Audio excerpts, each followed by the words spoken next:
by lightning in the junk, fell to the ground in pain. But when I woke the next morning, I witnessed something odd. My nuts were supercharged with glowing power from the gods. They were thunder and lightning, globes of massive strength and size. Thunder and lightning, powered spheres from beyond the skies. Orbs of might made of radiant light. Thunder and lightning. I now had a new calling. I was destined to fight crime. No man could escape the justice my meaty clackers could provide. So I bought them a little unitard and found them a tiny cave. Then ran to the city's toughest gang and screamed there's no escape from the wrath of thunder and lightning. Just that fell from an angel's crown. Thunder and lightning, rounded junk that'll take you down. Stones of war, tiny hammers of Thor. Thunder and lightning.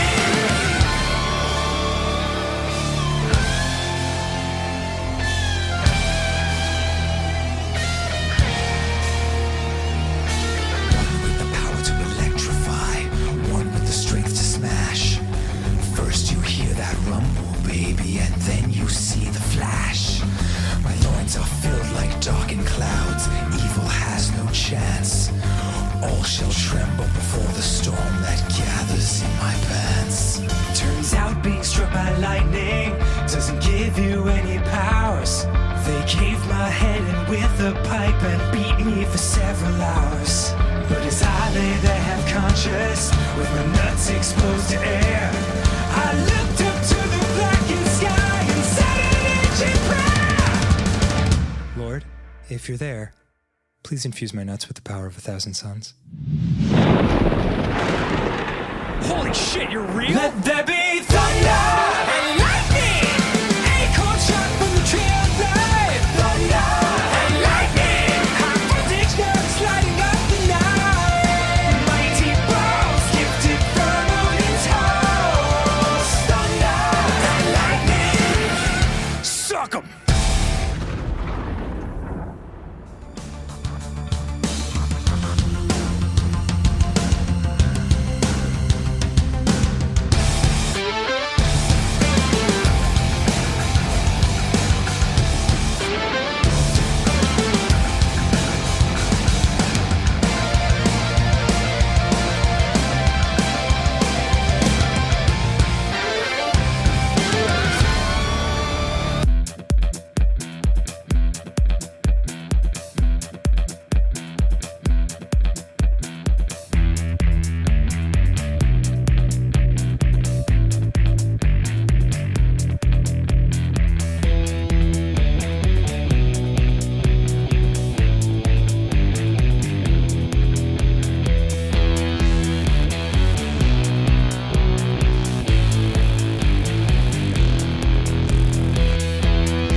Are we live?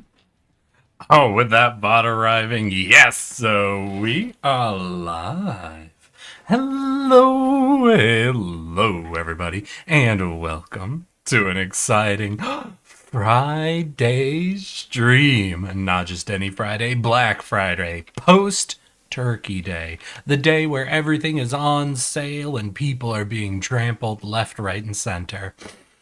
Ah, what a glorious American holiday. But today we are hippity hopping our asses back as a basic Deep Rock Galactic survivor. And as you guys can see, I've done a little work since the last time we've streamed, and we are up to 279 achievements. We have 21 achievements remaining. I could see the end. I could see finally being done with this game. I'll be free. Everything will be good. And I won't have to think about rocks or stones ever again. But, before we get into all of that, I have a simple question for all of y'all. How have your weeks been? How are your weekends shaping up to be? And most importantly, how are you all doing today? I'm having a pretty good day. As I have let y'all know, this week I finally got the energy into me to restart my process of editing up shorts. I started with a small batch I got from one stream. I think it's 7 shorts.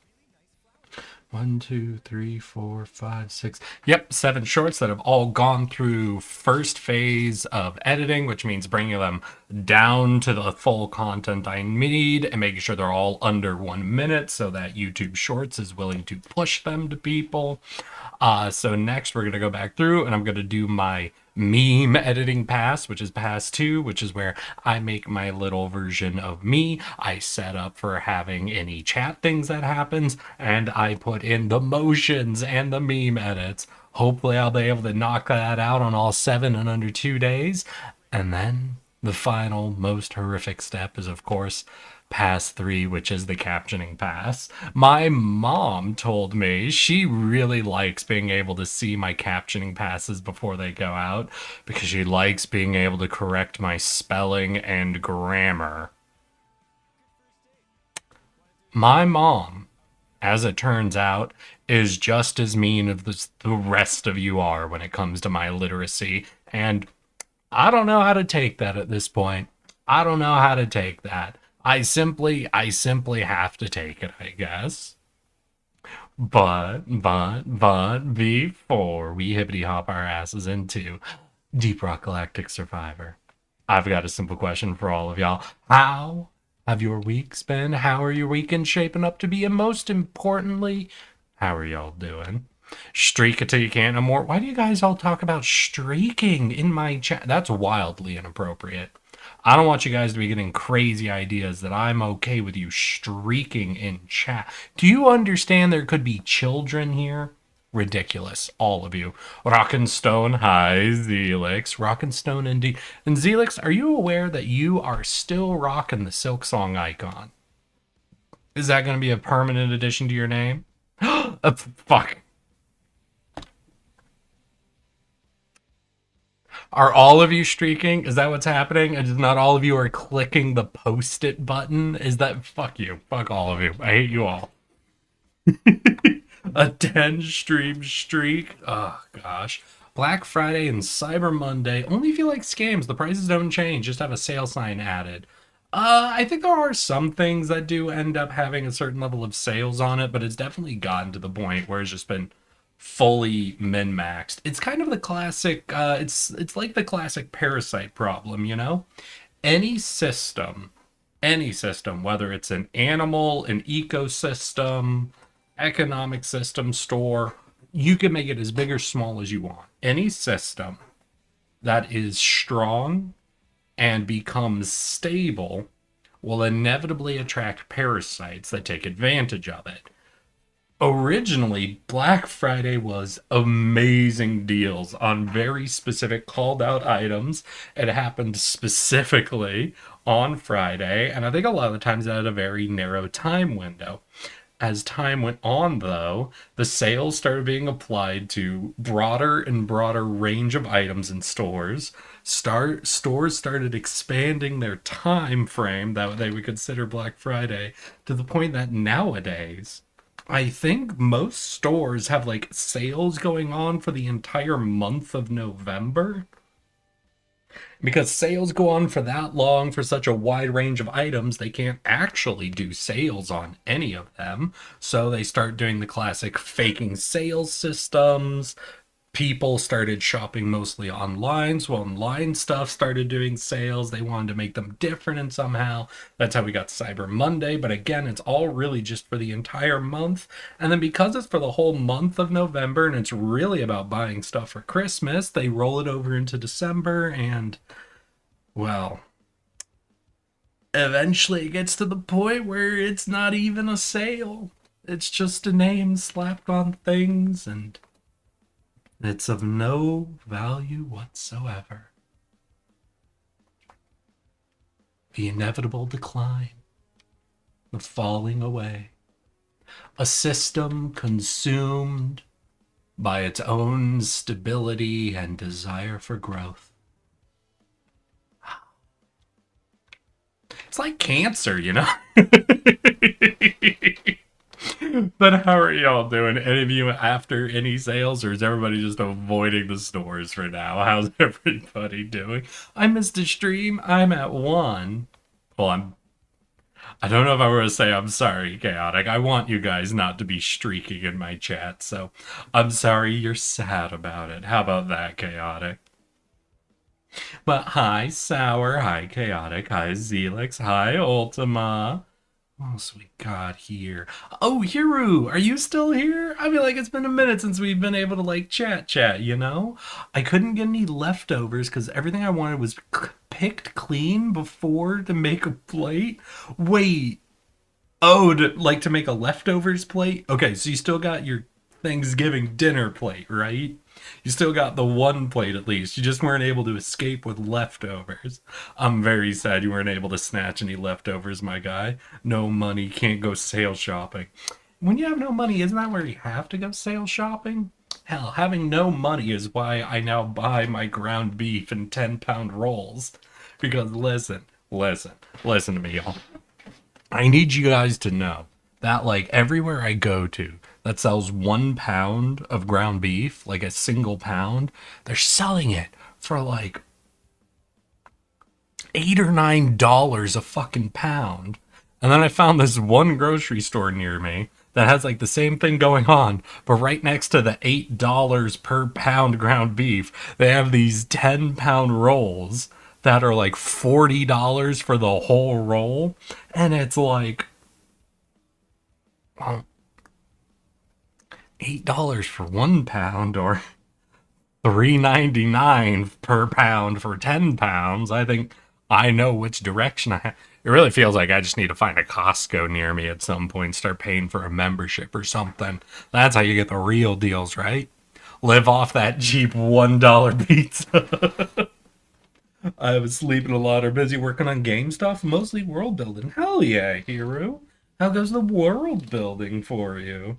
That's always a very exciting part of any sort of design. That's the part where you can get yourself a little too sucked into it, a little too distracted by your excitement of building cultures and pitting them against each other and figuring out what the interactions would be, and before you know it, you've made a world with 80 unique country/kingdom states with an unreasonable amount of socio and geopolitics going on, and you play D&D in it,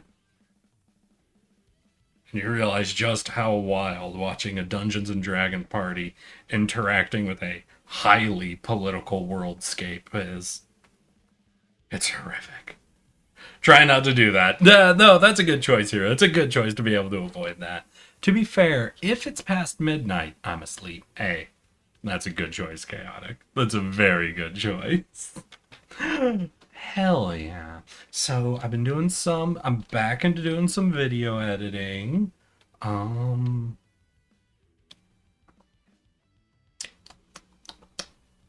got all those through. We talked about that. I don't know if I have anything new for you guys. So you're at Thursday, but Thursday was Turkey Day. How was everybody's Turkey Day? I had a frozen turkey dinner, and my family sent me a whole ass chocolate pie, which I'm desperately trying to get through before it goes bad, but it's a lot. There's a lot of pie. It's a lot of pie to have to eat, and it got me struggling. And speaking of sales, there was an annoying sale at my grocery store today. There was half off packs of Diet Coke, yeah? As long as you bought 3 packs. And that's normally a good deal for me. But the sale wasn't for like 6 packs of bottles or the 12 packs of the full can. The sale was half off their 10 mini can boxes. And listen, it's still, by volume, the sale is still good. But I feel goofy as shit right now as I'm holding this miniature can of Diet Coke in my hand. I'm like, oh, it was half. So I got 3 cases of miniaturized Diet Coke cans in my room right now, and I don't like these mini cans. Their smug aura mocks me. Oh, I also popped into Junie's stream today. Apparently she's starting a new thing. She's doing a Friday flops where she's going to be playing like famously bad games. I don't think I heard of the game she said she was going to be doing today, but it just made me think of going back when I had played the park recently. And I don't know. I do wonder if there would be some really bad games I could think of. Honestly, it would be interesting, but too many of you have sent me games or have asked me to play games that I've got a list that includes what? Celeste, Expedition 33, Gun. There's upcoming games I've been looking at like Kaiju Cleanup, Viscera Cleanup, Detail. Oh my god. One of you really wanted me to play the roguelike game that popped off. The ball bouncing one? What was that called? Was it just called Ball Pit? Oh, Ball X Pit. I know one of you wanted me to play that, and it's a classic roguelike bullet hell game, so it'd fall very well into me being able to get like an overall review of it. There's too much. There's too much on my list, and it causes me to freeze up. Some people have talked to me about doing another Minecraft game. When I was talking with Gwen during our collab stream, she mentioned another game I've never heard of she would want to collab with at some point. Too many new games. There's too many of them. There's a lot of flops out there to laugh at. No, what's the one game you guys kept trying to get me to play for the longest time? Y'all wanted me to play some sort of truck driving game? And from the sounds of it, it's like a game where the truck is always swerving slightly to the left, so you have to keep adjusting it. Desert Bus? Okay, yeah, Desert Bus. Yeah, no, I hear it was Desert Bus. People wanted me to play Desert Bus for some reason.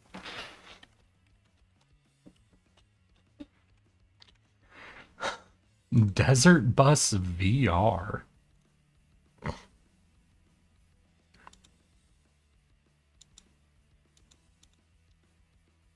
Fully immerse yourself in a thrilling 8-hour trip from Arizona to Nevada. It's almost like you're driving the wheel thing. Insane. Y'all forget, I spent literally 3 days actually driving from Washington to California. You guys want me to play a game of an even shorter trip than that? Ridiculous. Should get you to play Dispatch. I actually have played Dispatch. I played it twice through. If you guys want me to play it on stream, I guess I could. But then we would have to do, like, the edited version. The censored version, where we don't get to see all the penises in the game.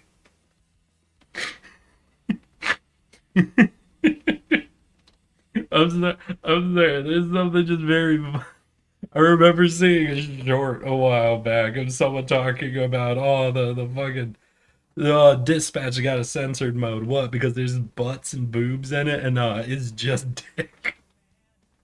And I think it's just one character's dick is out. Oh my god. I could look at playing Object. Well, now Eric playing it uncensored, just such impurity. Listen, I gotta play the censored stuff of games so frequently because of y'all. By y'all, I mean Steam, or well, Twitch and YouTube. And I have been appreciating that more and more games are adding a new like music setting to their settings, which is a streamer safe setting, which is it's very funny. That's become sort of a staple thing, you know? And holy shit, I just glanced over my Steam, right? And I was hovering over my VTube Studio. So it showed me my use time. I kind of look at all my games and organize them by fucking playtime right now. Hold on 1 second, y'all.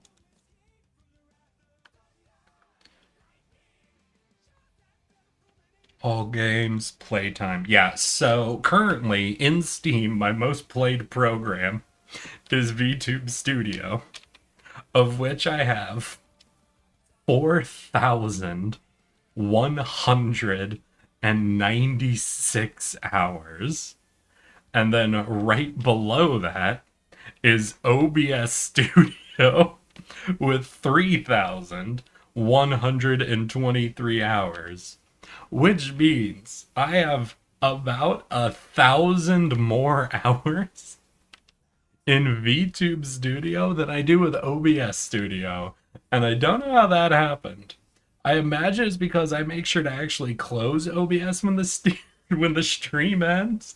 And there are probably some days where I fully forget VTube Studio is still open. And you guys do not even want to know the actual games at the current top of my list.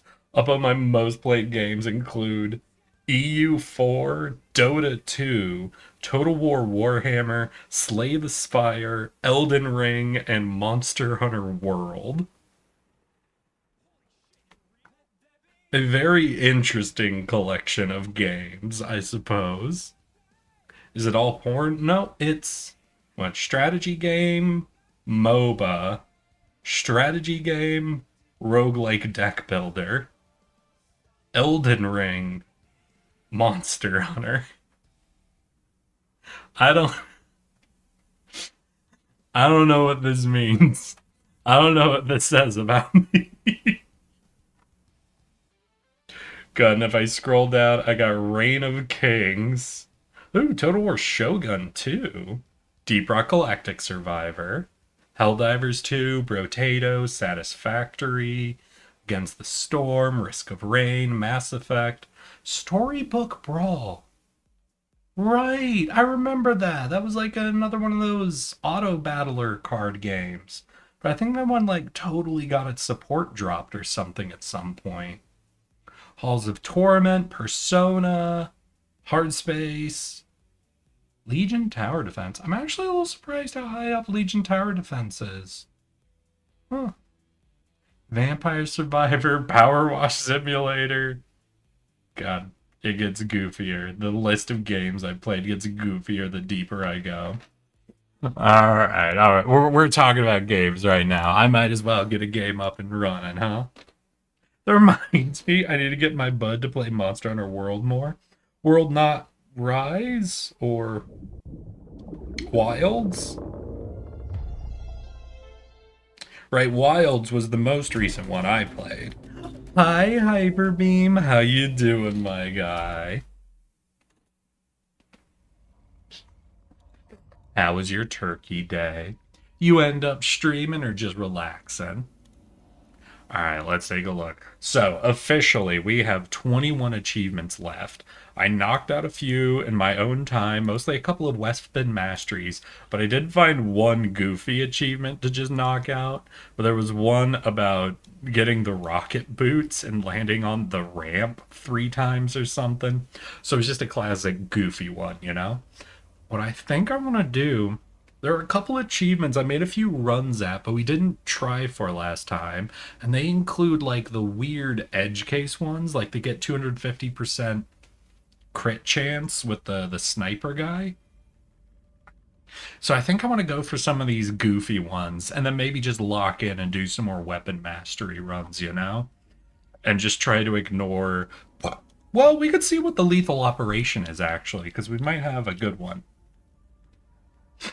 Azure Weave plus 30% crit chance. Hold up. This wouldn't count for the achievement, would it? Lord Zeal. Oh no. No. Lord Zelix, no. Zelix, no. Thank you for the 4 years. 11 months and 4 days, my guy. Oh, God. I'm within a month of one of you being here for 5 years. I hate you all. 1 month old man. Hey, what does that make you? So I don't know if this will count. I have no clue if this will actually count. There's a non-zero chance that plus 30% might apply, and we might be able to actually get the 250. So I think we're going to make a run at trying to beat the current lethal operation, right? And it's just beat the lethal operation 5 and 10 times. It doesn't care what difficulty. So if we get a difficulty choice, we can avoid doing hazard 5 and just do hazard 4. So let's go for that. Hyper Beam Frog, you're almost to a half a year, my guy. Thank you for the 5 months and 19 days, my dude. I'm fighting the urge to say welcome, even though that still means you've been here for 6 months. There's just something after Lord Zelix fucking shows off where, like, if anyone has less than 3 years, I'm like, oh, you're just a baby. Oh, wow, that is a lot of missing movement speed. Holy shit. Ooh, that's gonna be rough. That's gonna be real rough. Hopefully the fucking high damage will carry us. You shouldn't need precious minerals. Just kind of curious, that's all. Plus, I think it's my cheapest redeem, right? Unless the eggs are cheaper. Hey, what's cheaper, the nice redeem or a dozen eggs? How's the inflation of my local economy doing for all of y'all?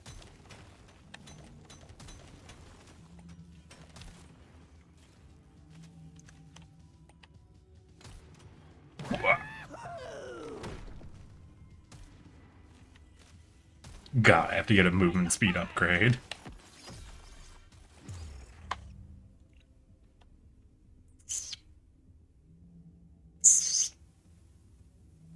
Ain't nothing wrong with a TK2. Prepare to fight for your life. A big swarm is Alright. approaching. I think we'll rock with this because there's a high chance we can get the increased crit chance, crit damage, and focus shit, which will just passively work with how much crit chance we're starting off with. Obviously, an individual weapon getting increased crit chance isn't actually going to get us towards the achievement because we need, like, our crit chance stat to go up.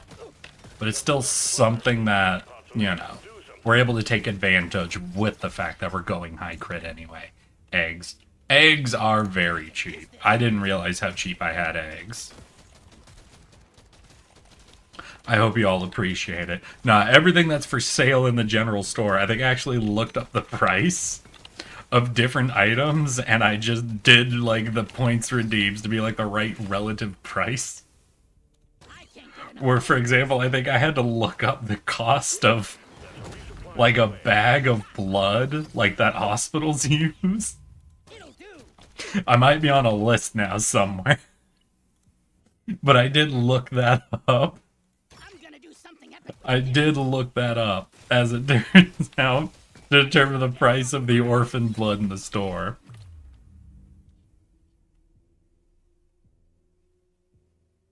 Gonna paint my nails to match it. Eggs are around 210 in my area. Oh. And there's 6 channel points as compared to a thing of orphan blood being, I don't know how many. I think it was kind of hard, though, to convert, because obviously there's a lot more than a cup in one of those blood bags. Get ready. Oh, yeah. Put a bit of extra kick in it. Bop, bop. Let's clear them out. Hell yeah, we're able to control the fucking mini exploders. Bop, ow, bop, bop. We're just gonna bop, bop. Bap them away. Bap, bap. Ah! There was a rock behind the tree! They fucking cornered me. I didn't realize that the rock of the tree created a perfect wall. Say hello to my little friend. Alright, we gotta move. Crit chance. And actually, with that 30% now, we're already at 93 while in stage 1. Get some pay. Dwarves don't die. So we are doing pretty okay. And I should have a thing that whenever I pick up a crit damage, yeah, up to 96. We also get crit chance. Ooh, I didn't think to try to focus an artifact, though. I wish it made Yikes. Yeah, no, I didn't think to try to look for the Nitra artifacts. you like her. And I did a lot of re-rolling, so I took the re-roll artifact. Right between the eyes. So I might have fully not seen the... Maybe we didn't even get offered one of the Nitra ones, but I know I wasn't looking for it. There is a very solid chance we were offered it and I didn't take it. Eggs are like $6 IRL right now. I don't know if I did a one-to-one conversion of dollars to channel points for my eggs. But if it's working out that way, then we'll pretend that was the goal the whole time. I'm down for that. Now it's my favorite color. Are y'all down for that? Are y'all down for my fucking channel points to be affected by US inflation? That's it. Every year we have to increase the price of all of my redeems to match the average inflation of the year. The drop pod is prepped and ready. Get on it before it leaves. Vision. Alright, wait. I should look it up ahead of time then. Because we are in December. So, at the end of December, we have to raise all our prices. So, average US inflation 2025 was around 2.9%. So we're going to have to see a 3% raise in everything at the end of the year, y'all. I'm real sorry about that. I'm real sorry we're going to have to do that, but that's just the way the cookie crumbles, okay? It's for me. Listen, this is the golden age for the US economy. You should be thanking me for linking my channel points to the US economy, obviously. Stage 1 completed. Well done. Taking you to stage 2. Really, I'm doing all of you a favor if you think about it.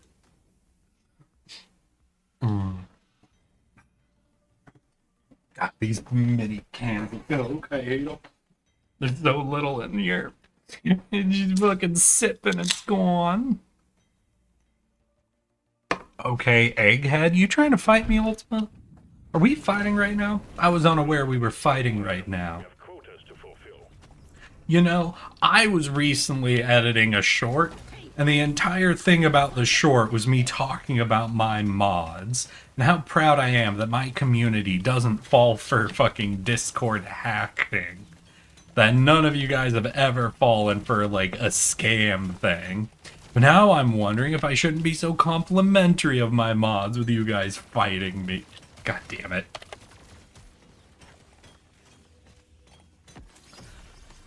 I get it now. Gimme, gimme, gimme. I didn't get it at first, but I got it now. Hey, I didn't fall for the scam.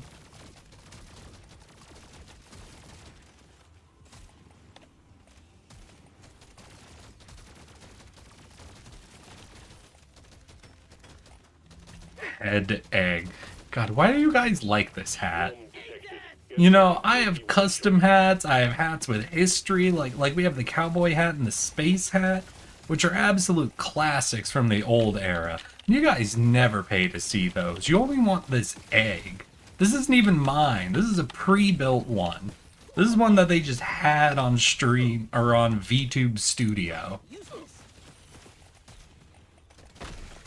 This one doesn't even have a lore. Hi, Rye. How you doing? Welcome, welcome. I'm currently yelling at chat for having no taste. Cause egg.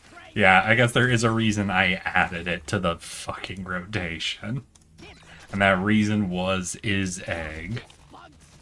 Egg is the best weather boy. Fucking... Oh, what was it? I think I saw a Northern Lion clip recently. That was him talking about the 6-7 phenomena. And I remember him talking about it and just like going on, well, it doesn't mean anything. By saying 6-7, you're just saying you're part of the in-group. So if you react badly to 6-7, you know, then you become a secondary joke of being somebody who's announcing they're not part of the in-group. So the only thing you can do is say 6-7. And I don't know, it was just kind of thinking of the construction of the meme, where I don't remember we were, like, how I got on the topic originally, but a while ago, I remember I told you guys my theory that 6-7 is just the latest rendition of,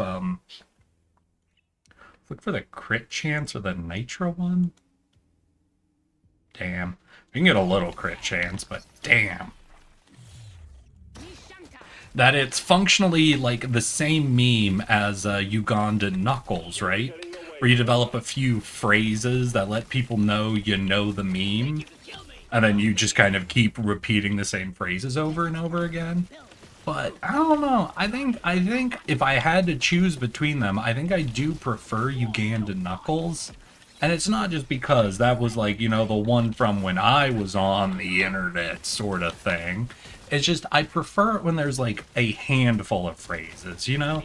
Not just one phrase. Just a few things, you can rotate through them so that you don't just... Obviously, like, people mostly with that one just ended up saying the main phrase, you know, do you know the way?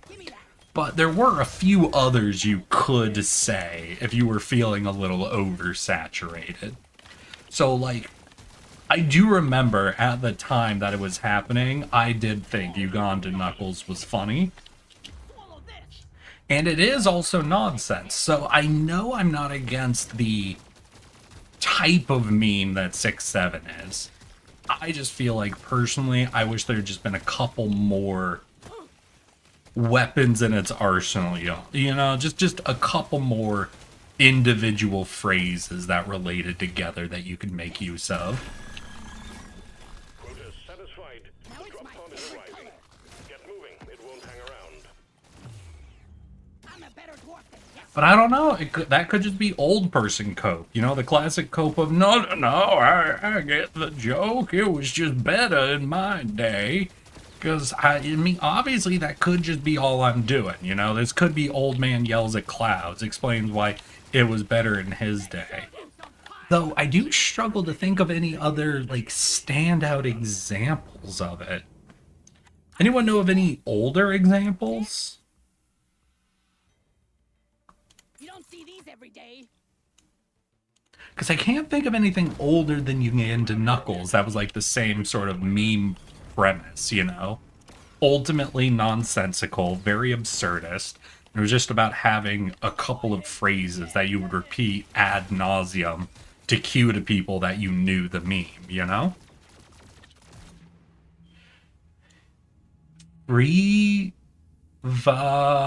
Shakdu?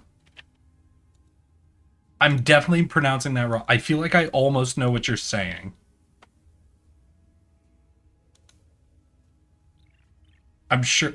Yep, I remember this. Yeah, no, I actually do remember this. Del Taco.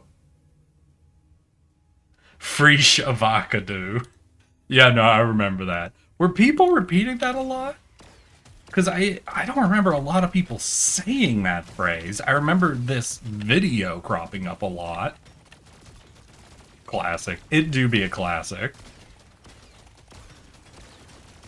Goddamn Vine. Vine boom. Need it. Fuck. What? Who do you think dropped the ball harder, Vine or Blockbuster? Supply pod LZ is full of crap. Please clear it Son out. of a bitch. Boing. Or Skype? New bug. All right, no, that's a very interesting trio right there. Blockbuster Video, Skype, and Vine. Between the three, who dropped the ball hardest? Life. Big swarm is approaching. Fucking had it. They had it. I don't even know why they lost it. Overclock says it's time to kill. Why the hell did Vine go under? I got a new pick mixer had the biggest drop. What the fuck? Have you seen Vine is coming back? Like the company or like someone bought the name? Fuck. No, this was just a practice run. I do hate the mini exploders. I feel like every lethal operation I've had was either the one that included the mini exploders on a map they aren't on, or this one on the map that includes mini exploders. And both of these make me sad. All right. After one fail, we're going to go in and we're just going to go for the crit chance. So we're going to grab him. We're going to look for sharpshooter, and I'm going to make sure I have like all crit chance stuff, right? There's critical damage on this armor. Is there any armor that gives anything to do with crit chance? Like even a temporary one?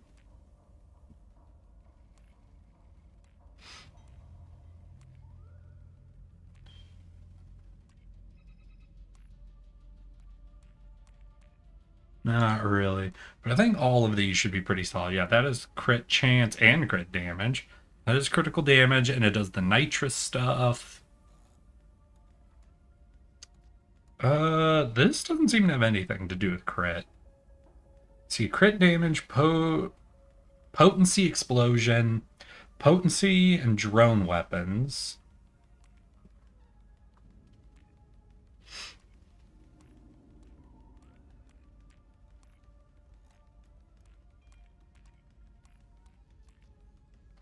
Critical damage. Yeah, I guess there's just nothing in them. Yeah, that seems about the best we can do. What, do we just take it up to... You know, we'll do hazard 3. Keep it relatively low, you know? It's dreadnought time, Miner.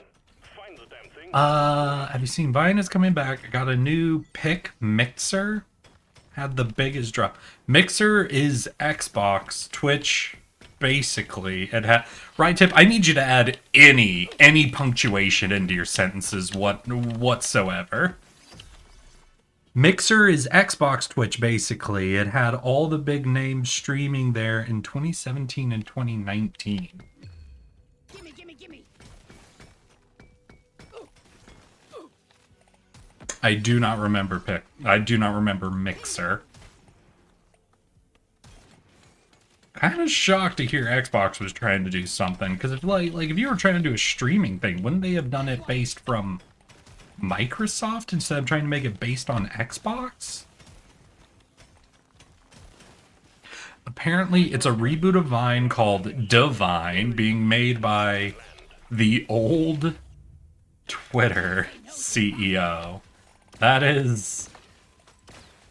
is an interesting choice. That is a very interesting choice to bring it back. Well, I will be rooting for them then. Objective completed. Though I don't know, they're definitely gonna have a hard time pulling people off of TikTok at this point, right?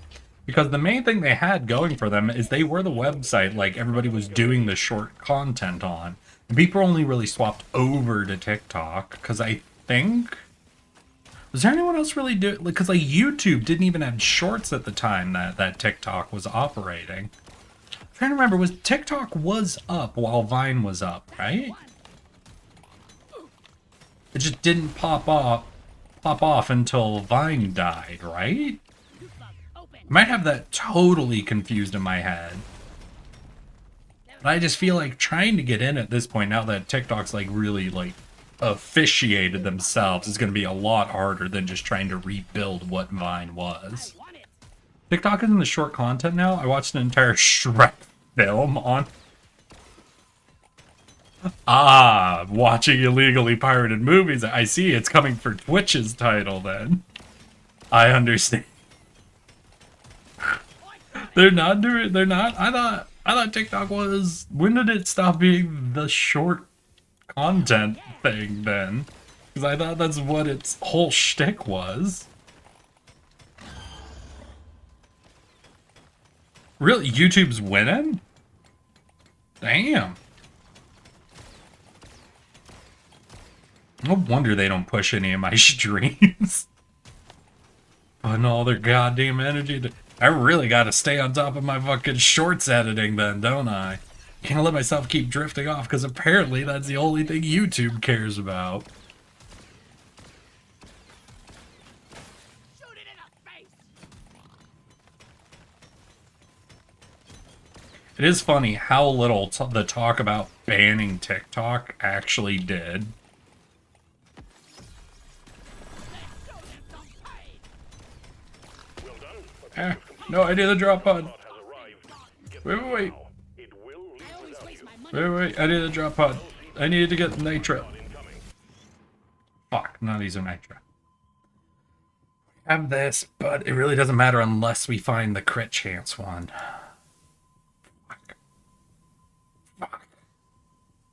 Fuck me. Only pick one of these.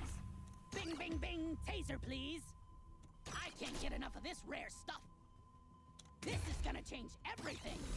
How are we doing? I feel like I haven't actually done... Yeah, I'm only at 66% chance? God damn. Okay, well, that spiked a little bit. That spiked a little bit for us right there. We're a little okay. That was a good grab for what I'm... Gotta get the magnet. Grab magnet, run. Hell yeah. Stage 1 completed. Well done. Taking you to I'm stage 2. growing stronger. It's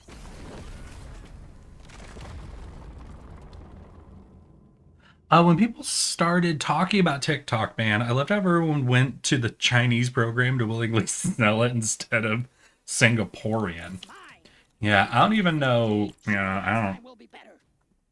have the slightest idea of all of the like ownership stuff and what have you when it comes to that, but We've got work to I don't know. I guess I never... You have your objectives. I got really into YouTube when I was young. I remember when I was on the internet liking YouTube. I also liked, shit like Flash games, Crazy Monkey games, Armor games, that sort of stuff. But I don't think at any point growing up, like, I never got super into Facebook. I barely used Facebook. I never got into Vine. TikTok was obviously after I was a kid, but I know I didn't get into it. I'm trying to think. I didn't do MySpace. Admittedly, I don't know if I quite lined up with MySpace, I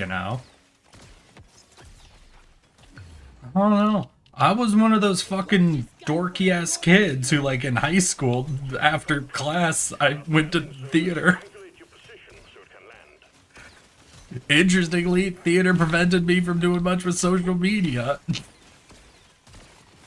I got it. And it's really funny just because I remember, like, growing up, I definitely got an Xbox. I got, like, the OG Xbox when it first came out, So I got it relatively young, and I bought my own games. Like, I loved the Assassin's Creed series, the fucking Halo series, I got into all those.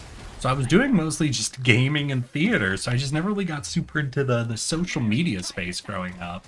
So I don't have a good, like, inherent feel for, like, what the content space was like as I grew up, like, beyond YouTube. So, like, I have memories of old YouTube, for an example. But, like, I wasn't even into Twitch or anything. Or what was Twitch originally? Twitch was had a different name, right, when it first came out? It was a dude's name, wasn't it? Sound kind of similar to me. Well, watched YouTube, wasn't a band, never got into social media, never made Facebook, Twitter, Vine. Yeah, Justin TV, right? So it's like, it feels interesting because it's like one of those things, like, and like, I feel none of you remember the rules, none of you tell on me, but I remember, like, when Junie ended up first joining with, like, our Discord group and we were hanging out. I remember we would all play games and what have you together, and this was like, we were hanging out, consistently, like, probably a few years before she started streaming. And I remember one of the things she said one time when we were gaming together, she's like, I am so upset with my parents. I was like, wait, what do you mean? She's like, growing up, they didn't let us play games. And I think almost all of you grew up playing games. So you got to, like, grow up knowing the skills and the rule sets and just being inherently solid on how first person shooters and RPGs and all that works, and you haven't had to learn it after finishing school. But like, it feels like for a lot of this stuff, especially first person shooters, I have no fucking clue what's going on, and you guys just passively know it like a language. And it was just a thing now that I'm thinking of, that I'm wondering how inherently a lot of people probably know, you know, like social media in that way. No, what was it? I remember growing up, there was like this idea of if you get 10,000 hours of something before you turn 18, you're basically quote unquote fluent in that skill. And that's just something I'm thinking about, wondering if I'm ultimately not fluent in social media, you know? Stage completed.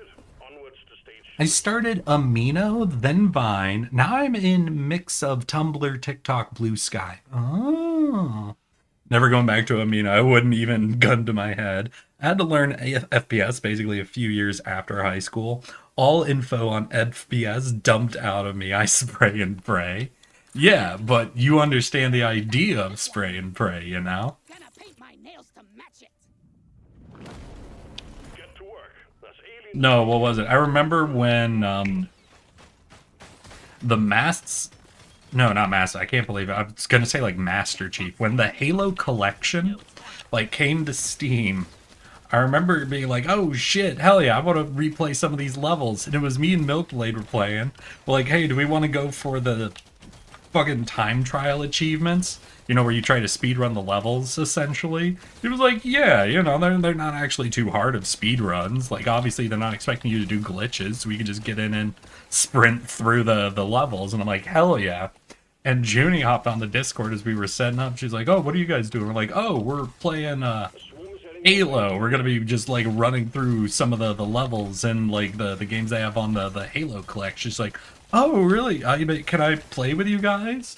I think we were taken aback just because she had never played any of them before. We're like, sure, Judy, you could fucking pop in with us. And so, like, her introduction to it was me and Milkblade just speed racing through the levels. Probably did not convince her first-person shooters were very fun, but I think she adapted to it lightning fast. Suck on this, you freaking hate. I think she just has imposter syndrome. Also, as time has gone on, games have made themselves more and more approachable with how they work. Gaming is not as, intentionally obtuse as it used to be. I'm always terrified of the concept of trying to go back and play, like, games I have nostalgia for, or games that I know my dad had on, like, his old PlayStation, because there are things about the controls in older games where it's like, oh, you really gotta learn this specific concept for this specific game and nothing else. Don't die. Thought you were gonna play Mass Effect? Nah. Listen, I played through Mass Effect multiple times, once even on a whole stream for you guys. Might as well.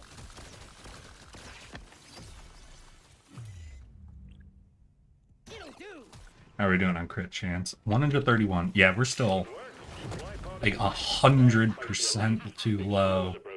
Alright, we'll grab the Nitro since it's offered up, but if we don't get the Nitro for crit, I feel like we're not going to be able to do this.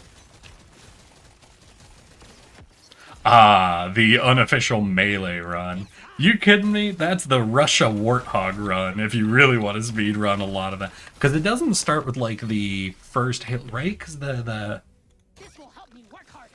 Master Chief Collection, they haven't like, when the big thing came to Steam, I think it started with Reach, and they'd been adding the other games in afterwards. This one. So I remember we were, like, speed running through Reach. That kind of changes the type of speed run you're doing, ultimately, you know? Oh, I was referring to the Mass Effect play. Yeah, the unofficial melee run. That's true. That's true. I can't believe you guys tried to make me melee fucking Saren, robot Saren to death. He's fucking climbing on the walls, and you're all like, hey, just punch him. Eric, what are you doing? Why aren't you just punching him? Come on. He's literally out of melee range, you assholes. Now, I could have been nicer to myself. I could have picked a class that came with a lot more abilities. But I decided to let you guys have actual influence, that I picked the soldier class. So that when you turn off my guns, I would actually run out of things to do. And did you all thank me? No, you just made the game harder for me. On everyone's soul, the elephant part in Lego Lord of the Rings was complicated and not made for a child to finish. I was stuck at the part I never played. I was about to say I never played any of the Lego games, but that's not true. I do remember I played one of the Lego Star Wars games. But I think that was it. That's the only Lego game I ever remember playing. Oh, and the one Knights one I talked about a long time ago, but that was like a computer game, and it wasn't technically...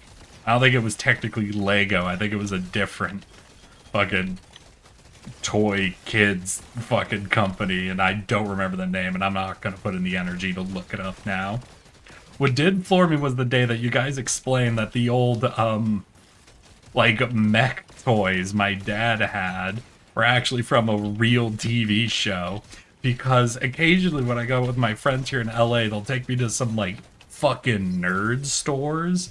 And now I'll see, like, those toys or, like, little images of the show up on things. I'm like, that's crazy.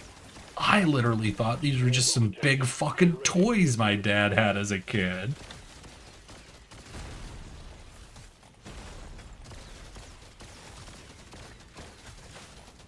I didn't even know there was a melee button in Mass Effect? What class do you play? When you played Mass Effect, what was your class? You were a tech boy, right? Because even the Vanguards had, like, abilities that would, like, dash you into melee range, right? So I feel like only tech-focused people would never find out about the melee button. Fucking soldiers and Vanguards knew about the melee button and no other class. The swarm is heading your way. Load up. I want it. And hell, what was it? Mass Effect 3 added in the whole execution system. So if you play through the whole series, I feel like you have to get a strong idea of there being melee. At least once you get to the third game. Right? Because they had the Omni Blade that popped up where you'd be able to, like, go up to cover, reach over, grab a dude from the other side of cover, and just fucking execute their ass. That was great. Listen, every game out there that includes melee, listen, I don't know what game started it. I feel like Halo was a very early adopter of it. Like I said, Mass Effect 3 had it. I feel like there were other games as well. But I don't know who started this. But now every game with melee has some way to, like, trigger, like, a whole execution animation. And I'm a 100% fan of every game out there stealing that feature. Listen, I know we don't want all of our games to become the exact same thing. Like, that's how we're getting a lot of open world slop and RPG slop and what have you. But just the idea that if you make a game that has melee, you have to add an execution system of some type to it that has a unreasonably crunchy and violent animation to it. I feel like we can all agree that should be imposed. Right? We can all agree that should be forced upon all companies, right? Let me check, login. I'm still playing through the first game. Alright, there is melee in the first game, but I can imagine it is less likely to come up in the first game. Unless people are turning off all of your weapons. That's about the only time I think it comes up. Now, there are some armor sets in the first game that increase your melee damage. So if you're really looking at the, like, little stats in the game, I feel like you would notice, you know, that stat exists. But if you're doing a more casual playthrough and not trying to min-max your armor, then that's something that I could very easily see not coming up. I think it might have been a Halo, at least for applying it to competitive shooters. Okay. You know what? That's solid. Hey, Halo, good job. Everyone out there, please copy Halo. Engineer, yeah, you're a tech. I can't believe I actually called Rye playing a tech class by the fact he didn't know the melee button existed. That's a very dumb thing to be able to. Wait, there's a melee button in that class? Ah, you played one of the tech ones, didn't you? Wait, you could punch people in that game? Oh, you were a nerd, right? You play the Tau, don't you?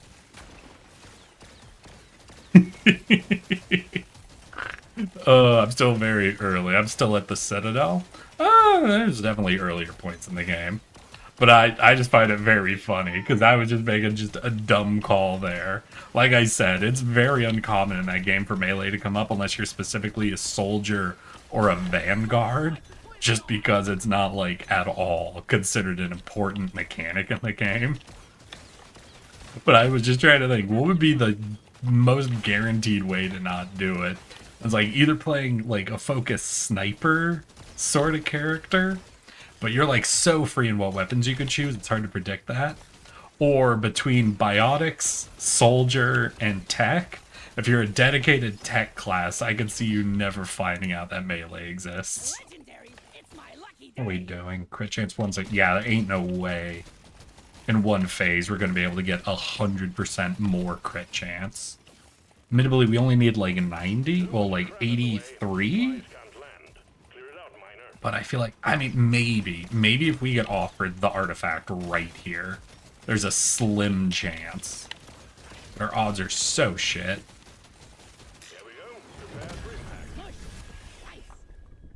Yeah, no. We're not gonna get it. We'll take this to the end, you know, we'll play it out, but god damn.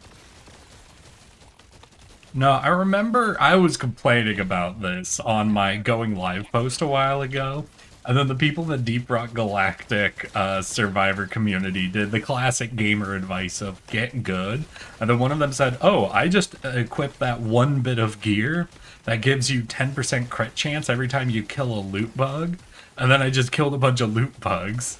And I'm just like, the what gear? Yeah, sorry, none of my gear has that effect on it. I imagine it would be pretty easy if I had that gear.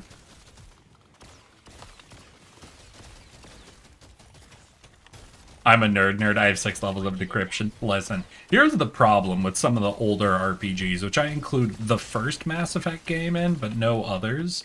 And the reason I include it is, the things I consider older RPGs is every RPG that includes a system like hacking or persuasion, where you can be locked out of game content by not having a high enough skill.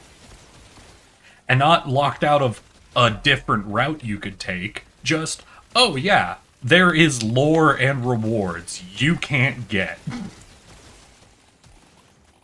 Man, would that be useful or interesting to find. Too bad you didn't do a tech-focused character. That's what I consider older RPGs. Oh yeah, you could find out something really cool about this character if your charm was higher. Pretty sure DC Heroes just copied Mass Effect's UI. Sure hope they didn't copy the first Mass Effect's UI. Listen, there's a lot of good things to say about the Mass Effect series, and I stand by the argument that they improved combat and their UI with each new installation. Because that first one, listen, the first Mass Effect game, great story, interesting choices. Love their dedication to it being a really intense RPG. It is clunky as shit in its game mechanics. Those game mechanics are clunky. And I am glad they improved it every time. Mass Effect Andromeda's one and only redeeming feature is how smooth and enjoyable the combat is. Which really shouldn't be your focus in a game only known for the relationships and role-playing and decision-making. But hey. Listen, you gotta find something nice to say about that. You can't only have mean things to say. You know, you don't have anything nice to say, don't say anything at all. So you gotta find something nice to just throw in the shit sandwich, right? Objective completed. Dreadnought threat eliminated. Well done. Objective completed. Drop pod So what did we end up with? Crit chance 173. Nowhere near. Hey, Velky, how you doing, my guy? Oh, right. Milk's still out. Right, because after his Philly trip, he went to, visit his mom, so he's probably still going to be a few days before he's back in town. How have you been, Velky? Do you celebrate Turkey Day, my guy? I still find it crazy. I don't know anything about Mass Effect apart from the Solarian that I want to date is in the other games. Yeah. Now, there are some important Solarian characters in the first game. Like, what I'd say is there is one side quest thing that's happening mid-mission, which will determine if a certain Solarian lieutenant is or isn't alive in the later games. That honestly might be worth looking up because it's a little complicated. But essentially, if you want to know, there's a level in the game where you're storming like a cloning lab, a science lab, something that belongs to Ceres, right? And there's some Solarians that are helping you distract them.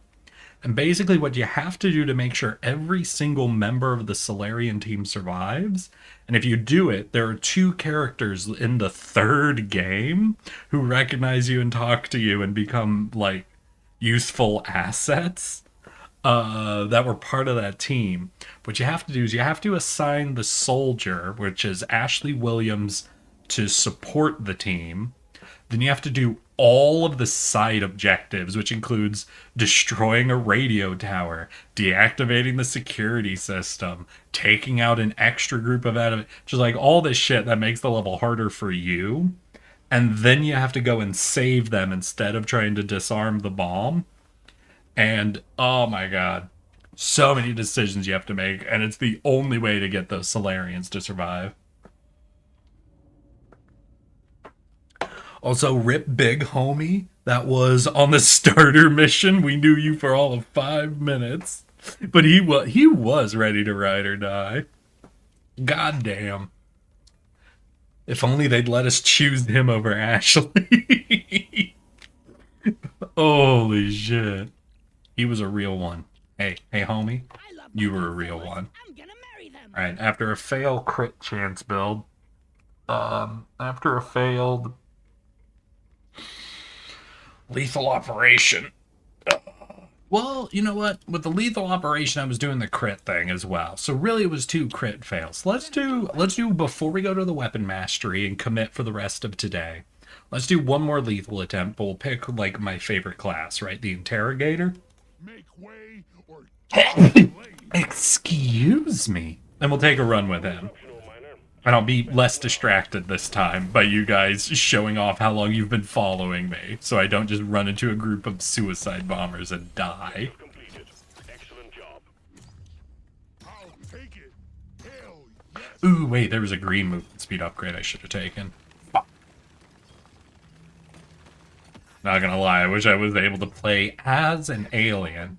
Well, in the third game's multiplayer, you get to pick the different races to play as.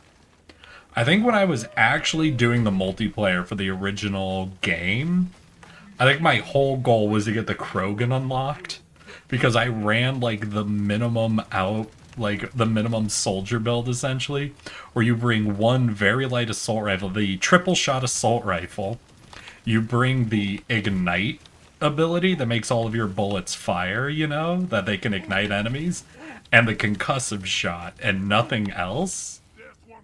And if you do that, like, you have such a low weight capacity that all of your abilities basically instantly come off cooldown.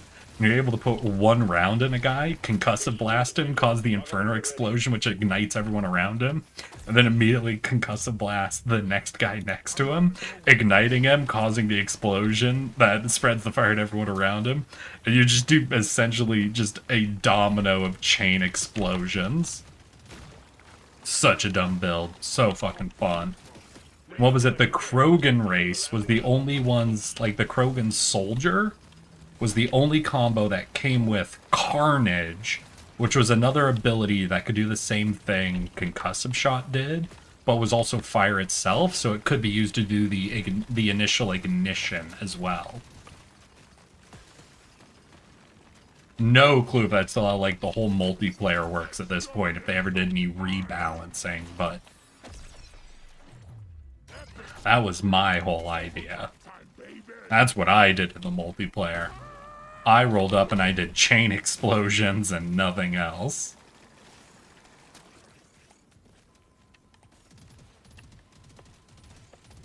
It's about a month earlier in Maple Land. Right. Do you guys... What is Thanksgiving in Canada? Because, like, in America, we have, like, a specific group of pilgrims almost starved to death. And then a group of natives took pity on them and showed them how to make food. And we were like, oh my god, thank you. Is our fucking story. What is Canada, like, myth of Thanksgiving? Is it the exact same thing?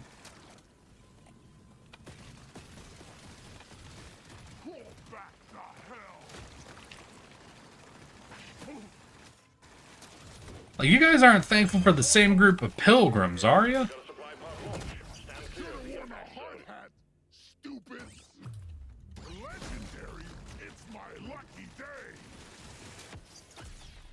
Because, you know, depending on where they landed, I am realizing Americans and Canadians might consider the same group to be, you know, them, right?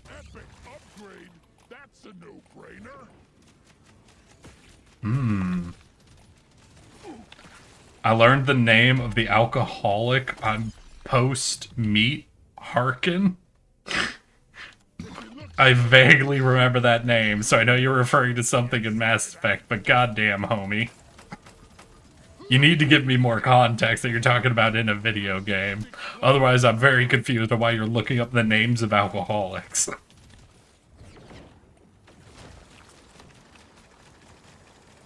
Hey, I'm looking for this alcoholic in Minecraft.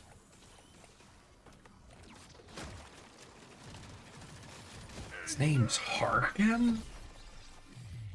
Yeah, no, what is that mission? You gotta find a corpse? Dude, if you ever want one of the most confusing and, like, unsatisfying side quests in the original Mass Effect game, you gotta go do the Asari... Fuck, what is it? The Asari Consulate? Consort? I think it's the Asari Consort side quest. Because you do that to go find an orb on a planet that tells you that humans evolved from monkeys. It's great. It's such a dumb fucking mission. I love it. I love how annoying that fucking side quest is. Ain't nothing so out of pocket in the rest of Mass Effect that that's saying a lot. That quest feels so... Oh yeah, not only that, but it's like a text box. I'm remembering this now. What really caught me off guard initially, because it's just a text box at the end of the mission. It's like, yeah, so then this cutscene we didn't make happens. You're welcome. Oh my god. So fucking funny. It's so funny. It's mostly just celebrating the harvest season because we're no more north. Harvest season comes earlier. Damn, y'all don't even have like a real myth to it? God, Canadians kind of ruining Thanksgiving, if I'm being honest. And I'm only saying this because, like, you don't got, like, a myth about it. Do you guys have an Independence Day? Hey, Canadians, do you have, like, an Independence Day? What do you guys do for your Independence Day? Because you didn't even, like... Trying to remember, were you didn't fight anybody? You were just sort of given it, right? Like after the U.S. and India and a few other places ended up convincing Britain that maybe this colony shit isn't all it's cracked up to be, didn't they just sort of say, "Alright, all y'all free, whatever"? That was the French-Indian War? What? No? The French-Indian War was not that. That was not what that was.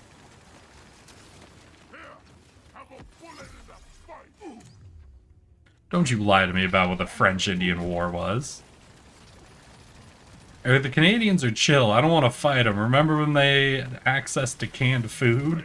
Wait, what? Oh. Oh.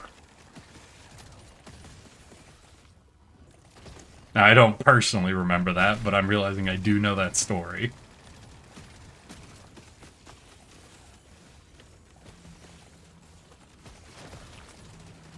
Listen, just always assume it's grenades, my dude. You'll be fine. Just don't break protocol. We got too much clutter for the supply pod to land. Do something. We have Canada Day around the same time. And what do Canadians do on Canada Day? It freed Canada from France? Ugh, that's like saying we freed fucking Louisiana from France.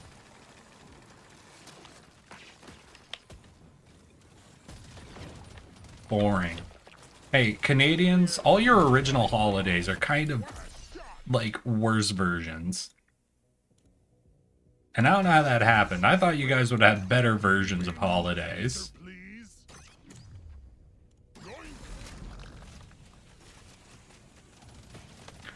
I feel like Canadians just aren't as hyped up about themselves. It's probably from the same thing that made French Canada.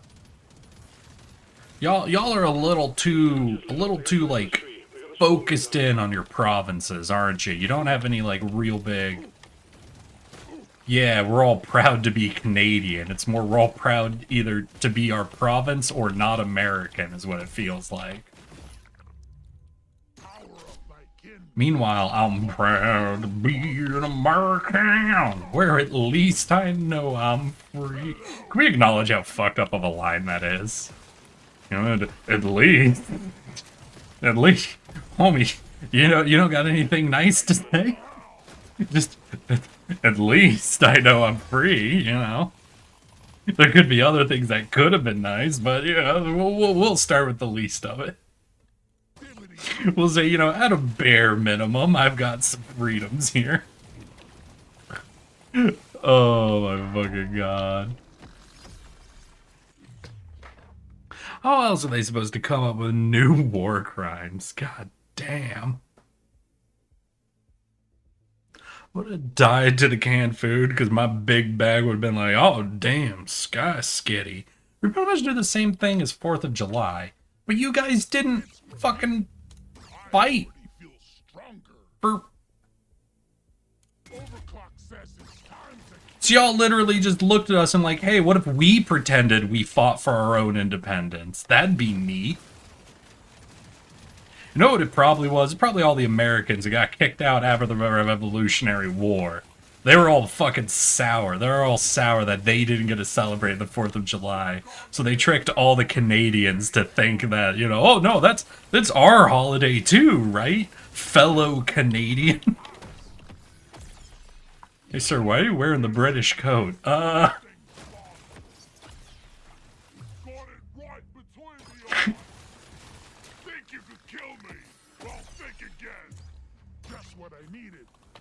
sorry, I was just expecting you guys would have like the same commitment to your holidays that you have to your fucking Mounties. Like those homies, the Mounties, they have dedication to the bit.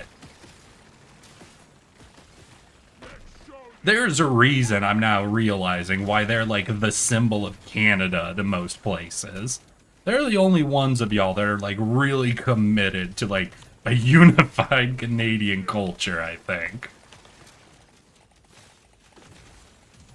Eric putting on the tinfoil hat. Well, a lot of Americans did get kicked out for being loyalists, and where do you think they went? Where was the nearest place still fully under control of the British Crown at the time? That's right, Canada. And that's why we tried to invade them later on. And that did not work. America made the classic blunder of trying to invade a northern region during winter.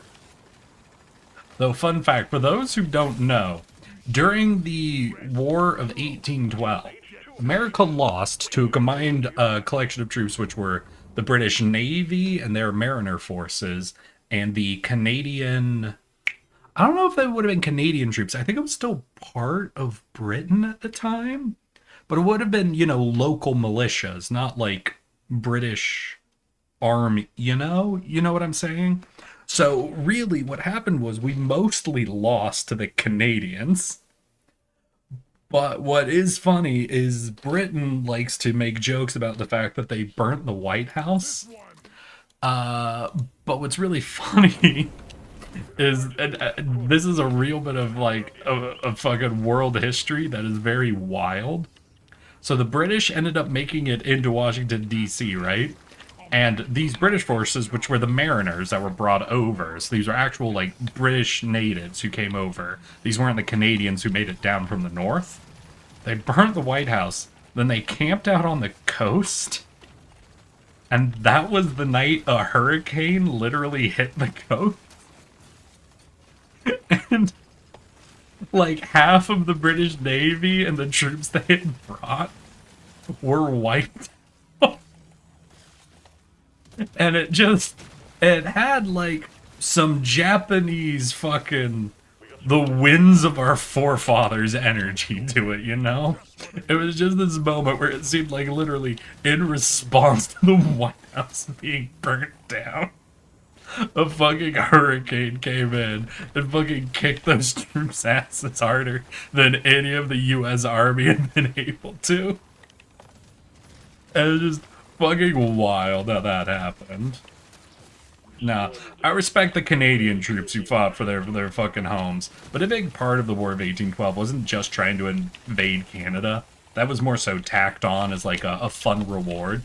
A big thing that was actually happening at the time was France, England, and Spain were all performing... Conscription is the wrong term. Impressment? I think the right term is impressment. Essentially, they were stopping American trading ships and then seizing all the sailors on board and forcing them to become naval members of their navies. And in response to that, was basically why America had, was the casus belli the Americans used to declare the war. Then the war started and they're like, alright, let's go for Canada, let's the fucking... our right to all the land, this shit, And they got their asses beat by the Canadians. And then some British forces showed up. And interestingly, the British Army killed itself for the most part. I don't remember the name of the big famous battle. But there was one big battle where they were moving on American defensive positions, right? And when they got up to the trench works and the walls that the American troops were fighting behind, the British realized they forgot to bring their ladders, so they just had to leave their troops out in the line of fire, waiting for the ladders to get brought back up to the front, because they had fully forgot to bring them along with the main troops. And then when they got the ladders in and they made it up and over the defenses, the Americans basically made a run for it. Basically, as soon as the defenses got punctured, like, they didn't even try to defend the trench works, essentially. They just ran. And the British forces were ordered, because of the immediate retreat, to try to chase after them. And there was, like, a report of the majority of the battle's, like, death casualties, not injuries, but deaths, was actually a result of the British forces suffering from aggressive heat stroke after they had been like double time marching after the retreating American troops in their full wool gear. like in the middle of fucking summer. And it was just, ugh. A lot of shit went wrong for everybody. The War of 1812 was uniquely poorly planned by every single member of it. The British, the Canadians, the Americans, ain't nobody were thinking about logistics for that war for some fucking reason.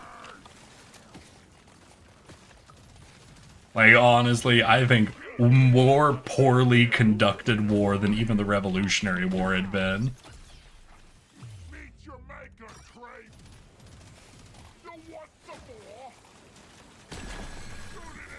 So we got dragged into the war? Yeah, for the most part. Now, I will say, the Americans did like the idea of being able to take Canada. There were a lot of decisions made by several different, like, eras of presidents that were about trying to seize Canada. Like, obviously, America historically has always had the big idea, the westward expansion, the idea that all of the new land, like, all of the new world, is our belong to us sort of a thing, and Canada was sort of included in that idea.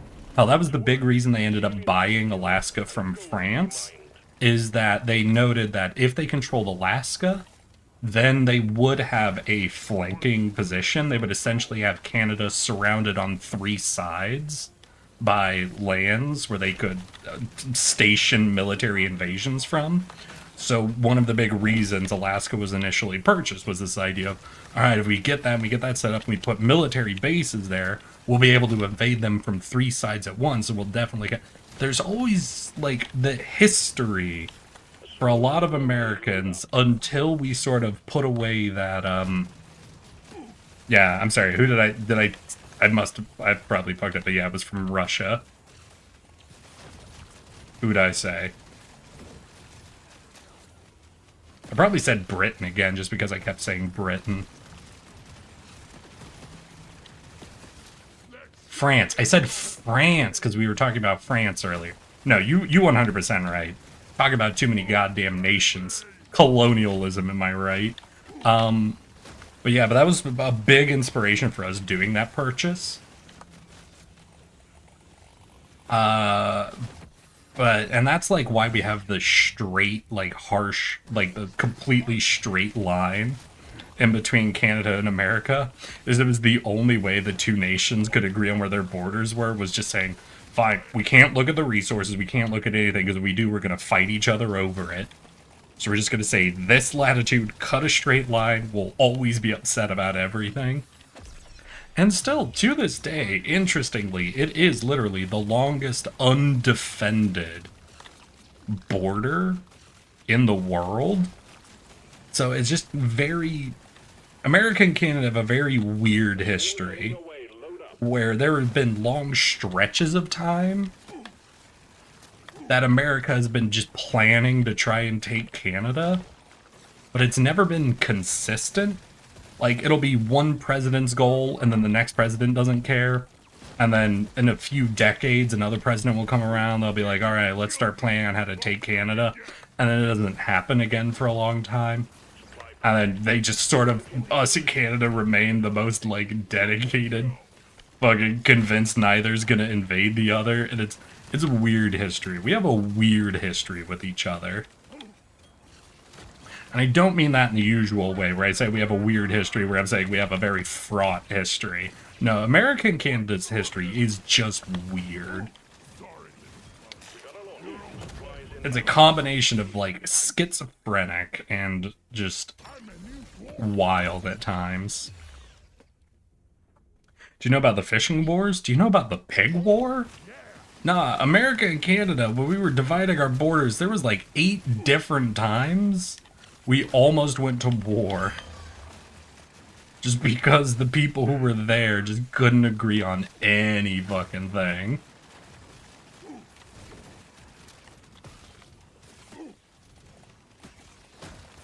Wish I could remember the, like, big term America used. Like, it's called westward expansion, but there was like a more fanciful term that was used. It was like, it's our divine right, essentially. Can't remember it, though. I'm sure there's someone out there that knows it. Manifest Destiny. Thank you. Yeah, so that's always been kind of a big thing. What's interesting is that's always been like a big thing functionally in the back of America's mind. Like if you think of America and our culture, like that's never been the primary drive we've been pushing for, sort of a thing, but it's always been the back of our mind thing, right? Because, like, if you think about the big push into California, Seattle, all of that, you're like, oh, that was Manifest Destiny. And it was the gold rushes. It was the advent of the trains and people trying to get the land to build the train tracks on so they could become billionaires. And it was also Manifest Destiny. And it's always there. But it's almost never, like, the primary thing, you know? But it is always a motivator. And Canada keeps getting put on and taken off the Manifest Destiny list. But once again, even for the War of 1812, it was, alright, there's a good opportunity to manifest some of that destiny. But it was also, and we need to make Britain stop stealing our citizens. And forcing them to become fucking sailors in their army.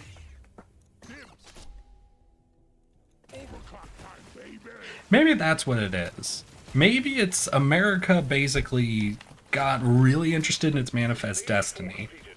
And if you think about the concept of Manifest Destiny, obviously that should include Canada. In like the concept and the way you should think about it.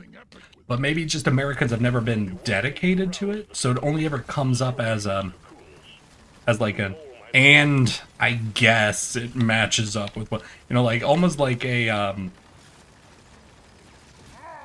the thing where it's like, I guess that should be included. Like, we don't want to be hypocrites about it, and technically we should also try to invade Canada. Till you get to those few presidents who are like fully in the sauce. Like, yeah, we need to make all of our decisions about invading Canada. Could also be Canada's got the classic, like, a northern problem of, yeah, we want the land, but if you think about it, there's nothing super great on the land. Like, have you guys ever seen maps of population distributions in Canada? And how it's like 99% of their population is along the border with the US. That might be a contributing factor to no one really wanting to dedicate themselves to that invasion. Once you go north of the Arctic Circle, like, yeah, sure, you get a lot of land, in quotation marks. There's a reason Alaska's the biggest state in America. It's just a lot of that land ain't so fucking usable.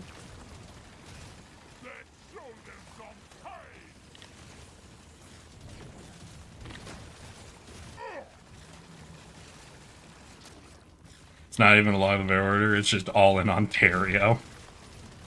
Oh my god. Think you could kill me? Well, think again. If it looks good, it shoots better. Canada's just goofy. Beginning to end, very goofy country. Maybe it's what inspires them to do war crimes.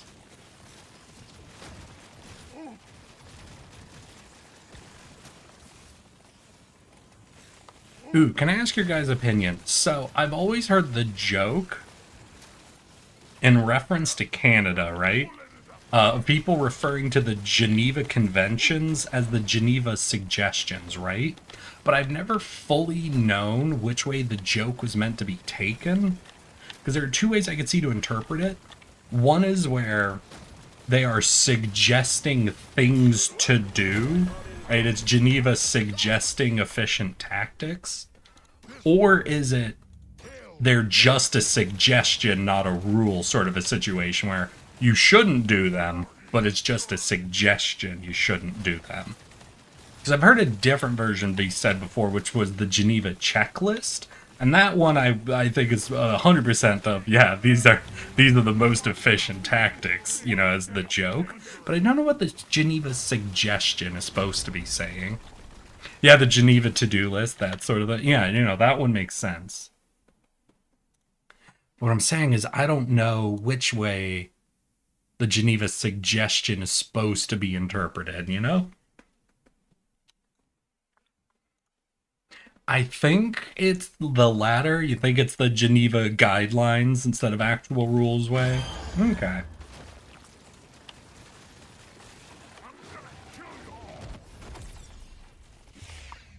That's just been the one. That's been one of those phrases where I'm like, shit, there's two interpretations. I'm really not confident which one it's supposed to be. Obviously, both are equally viable jokes. It's just they're different direction jokes. And I wish I knew definitively which one was the original, you know?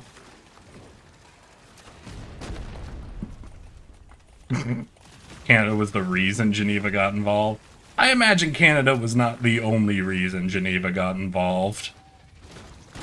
I have a sneaking suspicion. No, you can meet. Well, I don't know the era, but hell, there was a time where the Catholic Church, for example, tried to construct rules of war. To be fair, their rules were kind of oriented in a different idea. For example, some of the big ones, they wanted to ban crossbows and guns from warfare, since they would allow peasants to murder knights and nobility. And there was just kind of this idea of them being uniquely horrid weapons, sort of a thing. But it's still kind of the same, like, ethical concept as trying to ban chemical weapons or nuclear weapons. Obviously, like, the moral inspiration is different. With the crossbows and guns, it's the moral idea of, like, the wrong thing here is sort of rooted in classism, but still conceptually the idea of there are weapons that do fighting immorally. One group says the immorality is the potential of harming civilians. The other is the, you know, kind of that rooted classism, the potential of harming nobility. But it's just, it's happened multiple times in history, is more so what I'm saying. There have been many times that there have been groups that felt inspired to attempt to construct rules of war. Geneva's just been the one that I think has stuck around in a written form the longest. I think it'd be fair to say.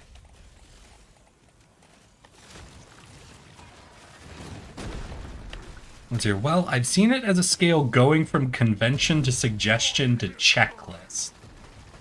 So you think maybe suggestion was the middle ground one of being just a suggestion, as the joke over time has leaned in the direction of being more and more extreme, where it starts from what the original is, which is the Geneva Convention. Then we take the joke one step further and say the suggestion, saying it's only a suggestion. Then we take the joke to its most extreme, saying it's a checklist. So saying the Geneva suggestion is only a suggestion because that's the middle point going up to its darkest form. I like that logic. I like progression logic. No clue if it's accurate, but I'm down to commit to that logic. Makes linguistic sense, right? Because isn't that just an inherent thing with any language? Is that it drifts towards more hyperbolic, essentially? I feel like I've heard that somewhere. That linguistic always drifts towards the most hyperbolic. Oh yeah, people trying to ban the trench gun also happened. I wonder what the logic was behind that one. Was it that shotguns, because of the ways they worked, it was more likely to leave people, like, alive and suffering?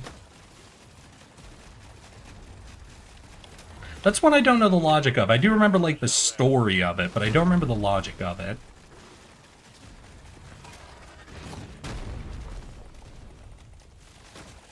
Not gonna lie, Geneva would have been involved faster if Australia found a way to weaponize emus. God damn. Guess what's on the menu? More Yeah, I will be honest. War emus probably would have been much more effective than historical warhounds. Because war emus don't get dropped by one round. You need to move it. The bugs are evolving. Take that! I need some way to heal. I'm desperate for just a little bit. Oh, they're sending the imploders. Alright, we got to level up. They gave us quite a bit of HP. Okay, an extra fire beam would be useful. We have the one elite. Oh, he's the ranged one, so I have to cut through the crowd to get to him, though. Well, we are leaving the acid pools, but yeah, his health is dripping down, so if he's chasing us through the acid... that might be enough to just... Yeah, okay. We just gotta get to the escape pod. Just gotta get to the escape pod, and we'll have a lethal. And I have gotten a few lethal wins. I don't know how many I've gotten, though. So I don't know how close I am to 5. Fuck. Oh, I have a whole wall of bugs. 20 seconds. I think I could do it. I think I could do it. If we get one level up, that'll definitely be enough HP. Hell yeah, hell yeah, hell yeah, hell yeah. I think we've got it. I think we got a lethal operation. There we fucking go, y'all. Management sends their regards. That was 5! We've got one of the 2 rarest achievements fucking done, y'all. Complete 5 lethal operations. I just have to do it 5 more times and we'll be good. Oh my god. Trench Gum was a deviant time. More meant that you have a line of characters that have a range of opinions, but they're all fun. I say. Let's see, you're not gonna lie, Geneva would have been involved faster if Australia found a way to weaponize emus. It's mostly because of how easy they were to use. They have a much longer effective range that... Yeah, but why would you try to outlaw them because they were effective, is what I'm saying.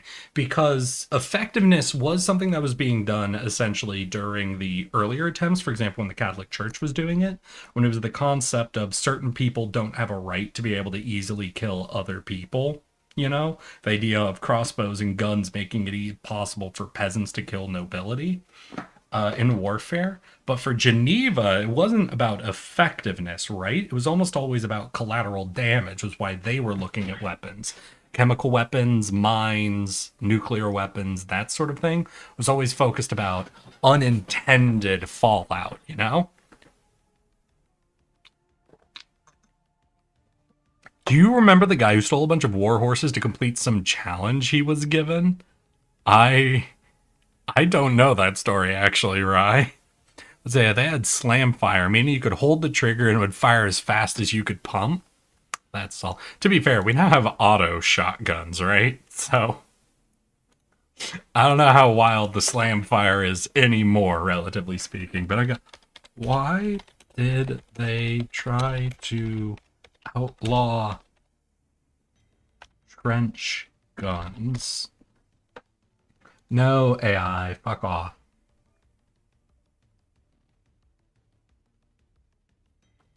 The claim was that it violated the Hague Convention.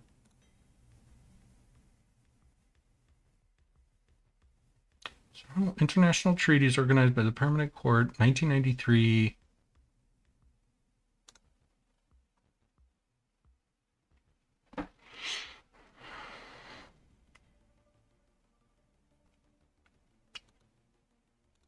Yeah, so I think from what I'm seeing, it looks like it was the concept that because they were using shotguns, though to be fair, the trench gun, was it actually using shot or was it using slugs?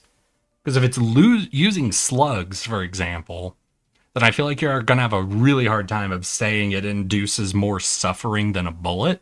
But say you're using something like akin to slightly larger buckshot, I can see an argument for the weapon having a uniquely high chance of just inflicting grievous injury and not death. So having basically undue levels of suffering involved. Slam fire technique, soldiers could hold the trigger, pump action multiple rounds, make it highly efficient, yeah. Yeah, so it seems like it was oriented around the idea of unnecessary suffering. I'm just trying to figure out...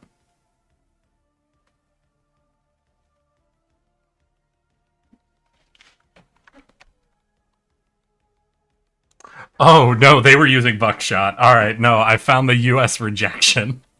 The U.S. government rejected the protest with legal counsel, arguing that buckshot from shotguns was equally comparable to shrapnel from shells or fragmentation grenades.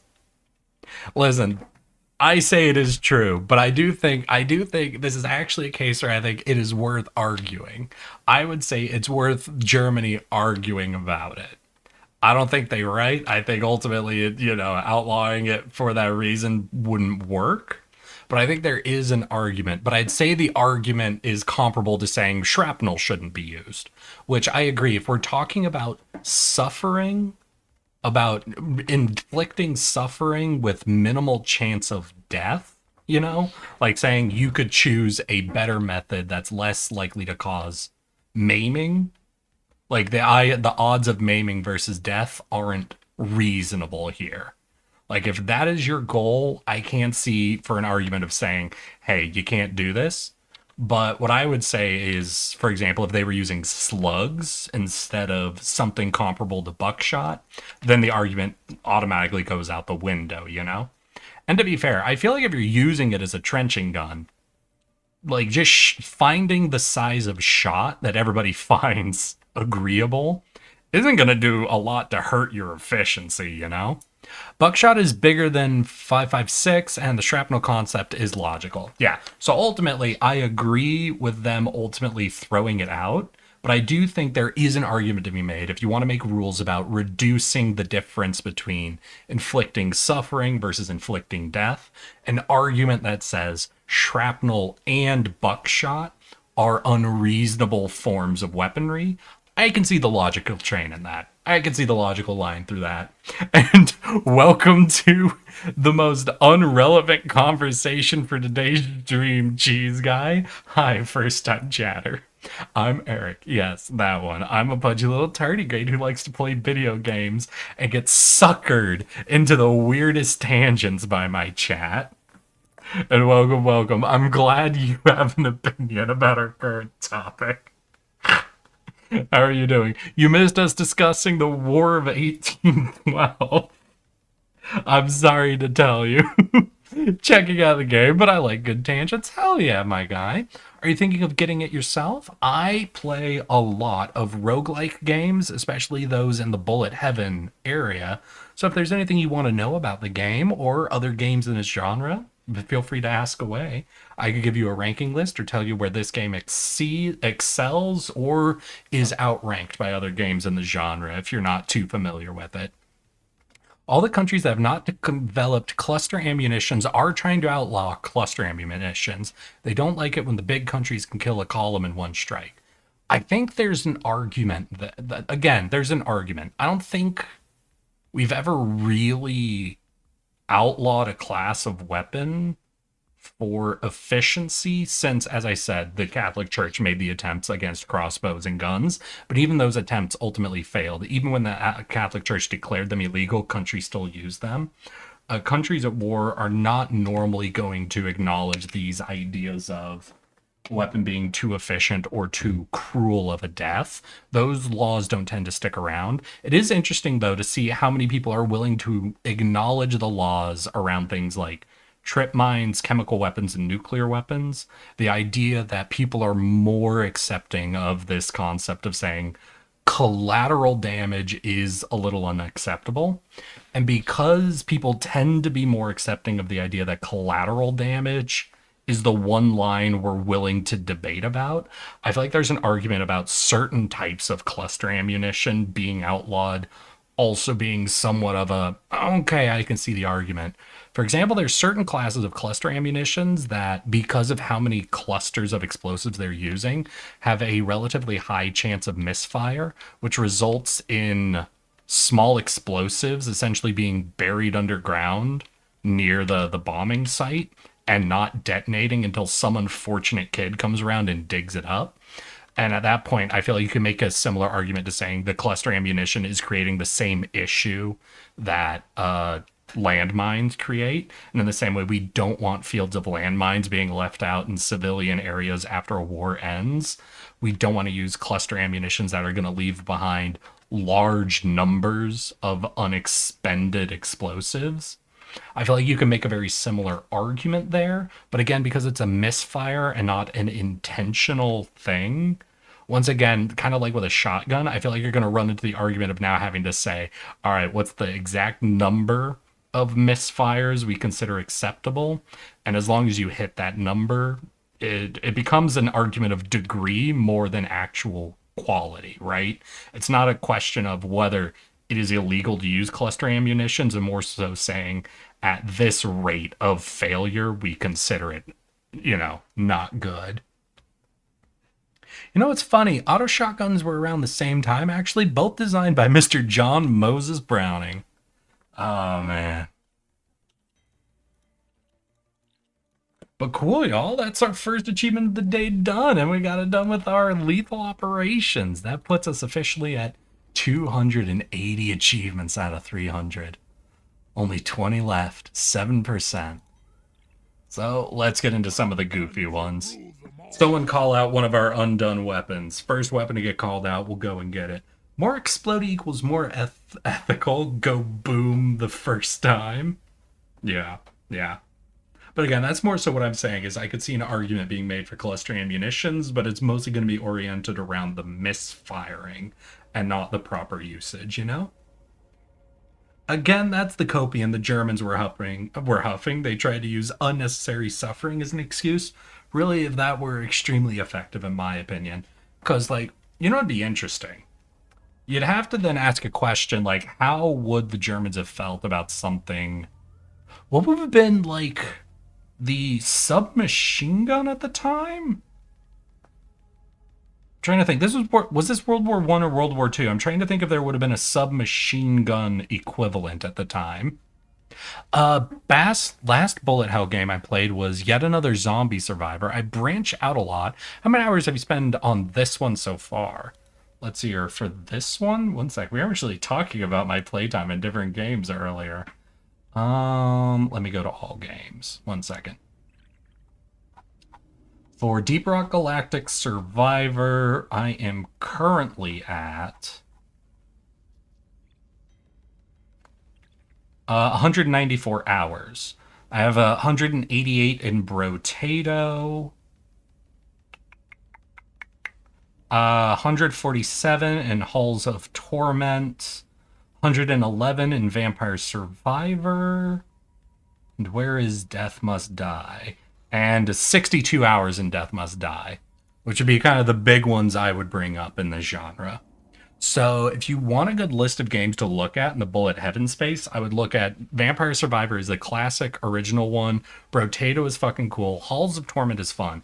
If you have played all of them and you're really into 192 in this game is wild, well, they added 300 achievements, Hall Frost. It has been a long time trying to get these. Yeah, World War I could see. But could you imagine trying to make that argument at the same time if, a real submachine gun existed?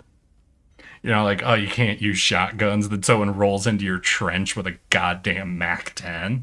All right, fine, I won't use a shotgun. Excuse me for a second. But what I would recommend is checking all those out. If you want to know the big things about Deep Rock Galactic Survivor, the first thing you're going to notice compared to all the other games is this one has the most normalized weaponry. What I mean about that is they have the least insane combinations of effects. These games, the guns in this game, because they all have to exist within the Deep Rock Galactic universe, are all based on a game that is a first-person shooter. So they're a lot more controlled, a lot less wild. Your combinations are never going to make you feel like you're really going insane. And it's essentially a lot more brought down to a contained norm of weapon functionality, which I consider sort of a con against the game. A big thing about the Bullet Heavens is being able to pop off insanely. There's an ad break going on, I just realized. Hey, cheese guy, are you stuck in an ad break and not hearing any of this? I'll wait for the ad break to end before I give you my whole spiel. I am here. Okay, you avoided the ad break somehow. Hell yeah. Don't care how you did it. So that's what I say is the downside to this game is a lot more normalized. There's a lot less of that, and I feel like that's a big attraction in the genre is being able to plot out and create stupid combinations, obviously. The number one up point for this game is of all of the Bullet Heaven games, this one does the best job of integrating the map, navigation, and exploration into the gameplay because it's based on mining up resources, being able to go through walls, create your own choke points by mining out certain areas and not others. This game has the most interesting and engaging navigation in games like Vampire Survivor and Brotato. You know, the map is ultimately unimportant, right? It's just the plane you're moving around. For Halls of Torment and Death Must Die, there's a little bit going on in the map. There's some upgrades you can find, there's some reason to explore, there's some obstacles to use, but it's not really the main mechanics of the game. This one, navigation is done beautifully and better than any other one I have engaged with. So main pro, navigation and integration of moving around with the mechanics, off the charts better than any other game in its genre. For the big thing of creating insane builds, interesting synergies, cool combinations, and that feeling of progression is the lowest out of almost any of the other games I played in the genre. And let's go ahead. So we're going to go into a weapon mastery. You know, let's go with our own submachine gun, the Voltaic SMG. You Sparky. It's tinkering time. So we're going to be getting into Cheese Guy is not a great example of the game. We're doing weapon masteries. Essentially, normally you get 4 weapons you get to run around with, but this type of mission, you only get 1 weapon for the whole run. So it's a little uniquely contained, but it should give you a big idea. We get a side quest to dig up some morkite, so we got to find that specific mineral. There are other minerals we can find to make use of. And as we're digging through walls, we're creating new routes and different bits of cover to try to escape enemies. And it's very easy and quick to see how this game really engages you in moving around, finding the next resource, finding your next route in a way that other Bullet Heavens just don't give a shit about navigation. Basically the Sideways magazine that used Luger mags. Oh, yeah.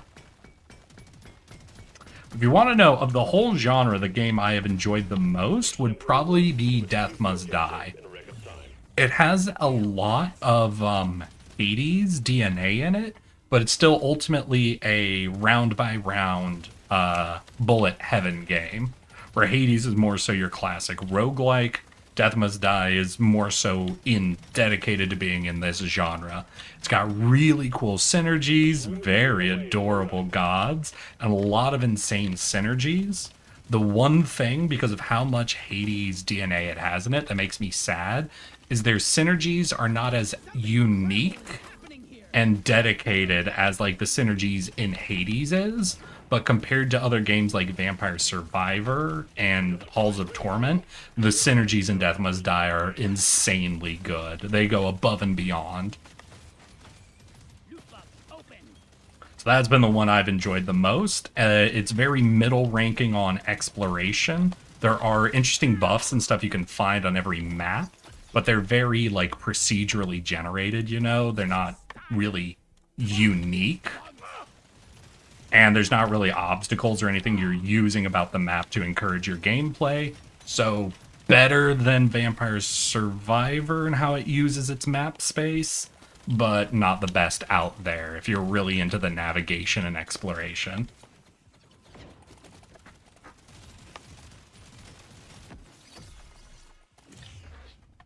Tough choice.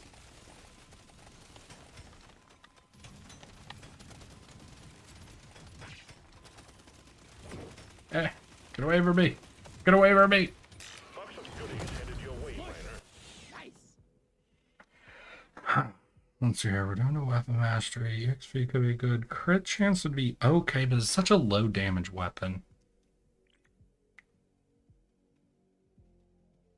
You know what? It's risky. It's risky to go for all 4 hoolies this early, but I want to try. I can't get enough of this rare stuff.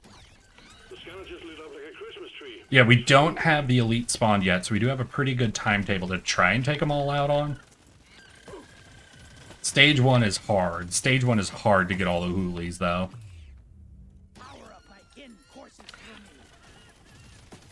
I just got diffed so hard in DBD. I matchmade into a bully squad who do gens. Their goal is just annoy the killer.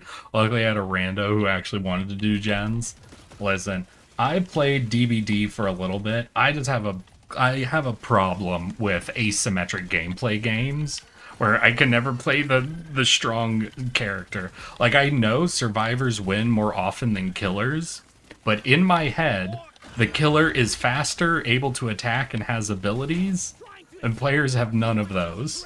So I can't play the killer, because if I lose as the killer with all the advantages I have over players in my head, I am the worst video gamist ever. I can't. I remember when me and my buddies played, like, Halo custom games. There were the games where, like, one person would get, like, a ton of, like, there was a game where, like, I'm trying to remember, I think it was just called Predator or Alien versus Predator or something. Where one player had, like, insta-kill abilities, permanent invisibility, and all this, and it was everyone trying to essentially not get killed by them. You know, escape the predator hunting you.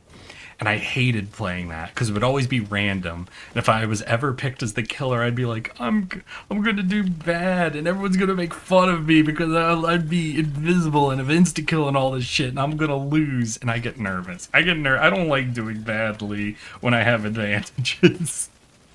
So I just avoid games that give me advantages. I'm totally chill with losing on an even playing field. I just can't stand the idea of losing when I had an advantage.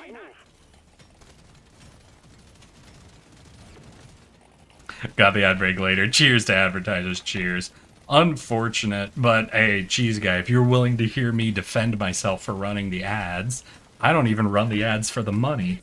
I run the ads because Twitch has a system in place where if you don't run 3 minutes of ads an hour, they turn on pre-roll ads.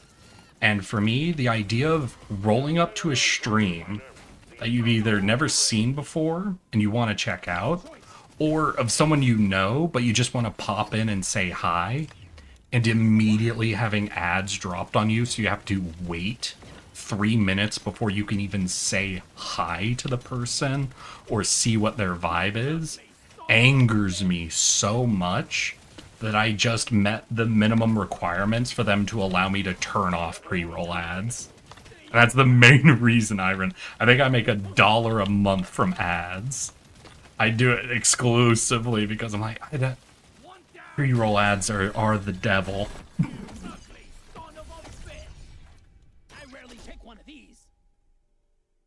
Reload, fire rate, your last ball fires in all directions. Can I shoot friendly target? We don't have friendly targets. Let's go. I always say killer sighted at the beginning, but when you get people who know the perks, it's about even. I always heard that survivors win more often than killers in DBD, but I just realized I haven't eaten in like 40 hours. Nez, Thanksgiving was yesterday. How is this the 40 hours you've forgotten to eat during? Have you ever played Repedium? A little less involved than this, but a chicken with a hammer is... Alright, wait. I'm sorry. Let me see. Let me take a look.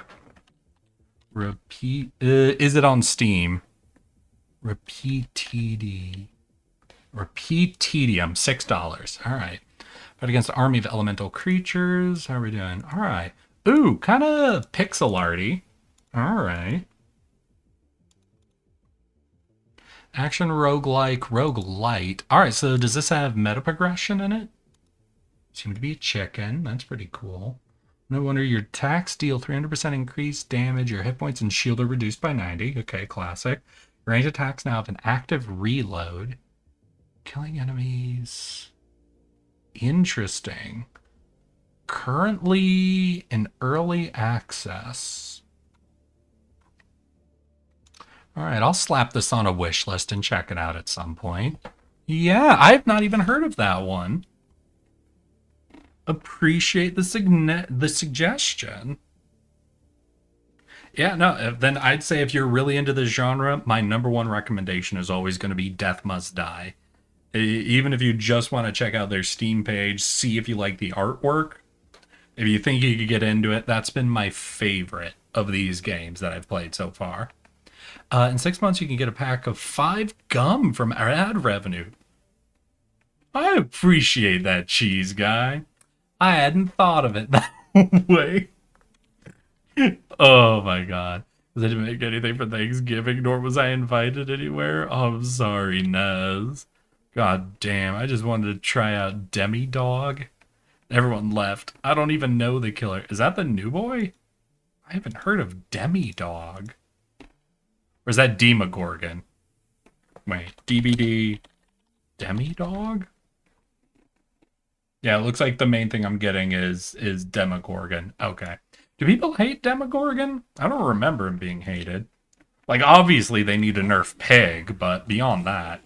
No, what was a recent fucking headline for a video I saw? Did they finally release Headhuntress from her Hell's Gate? I've literally not played this game in years, but I do see fucking headlines and shit from different YouTubers and what have you. And when I saw recently that it was that Headhuntress has been released from Nerf jail. I played Death Must Die and Eat in early access. I will go back to it. Hell yeah, my guy. I played it a ton in early access. I'm feeling lucky. This one makes me want to be a better dwarf. They added Springtrap? Oh yeah, no, I remember. Actually, a couple of interesting ideas with them. Obviously, you know, cringe, Five Nights at Freddy's. But the idea of like a throwing axe that instead of trying to hit people with, you use to like control the map, I find to be a very interesting concept. I will admit, I wish it was used on like a different killer, essentially, like an original. Obviously, I'm always going to say I'd love to see like their original takes. Admittedly, most of their original characters are obviously, you know, riffs on existing horror ideas, but I do like to see their riffs personally. I think they've had very interesting riffs on like existing horror characters. Prepare to fight for your life. A big swarm is approaching. No, what was it? I saw a fan video. Fuck. Do I make you guys watch? I feel like I must have made you guys watch this at some point. But it was a Dead by Daylight fan idea Slenderman? Yeah, there's this YouTube channel that's done like a lot of different like fan designs for hunters in DVD, like not just visual, but like their mechanics and what have you. And I remember the Slenderman one being an interesting one. You know, obviously, haha, cringe, Slenderman, creepypasta, you do you sort of a thing. But the actual like design idea behind his abilities is, I think, very interesting.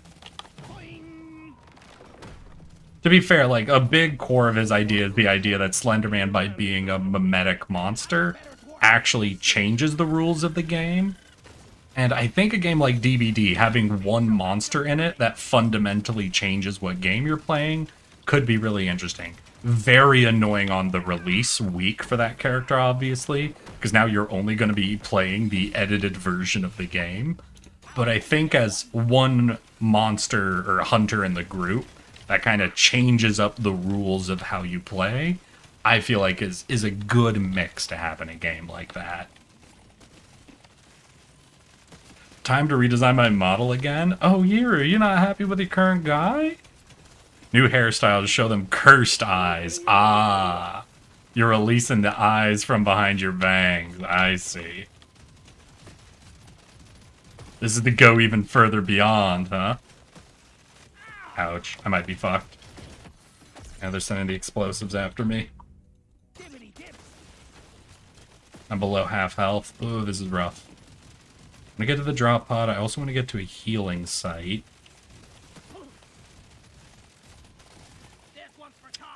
Alright, we'll run north to the crystals I see on the mini-map. Try to heal up, and then we'll arc hard left from here to get over to the drop pod.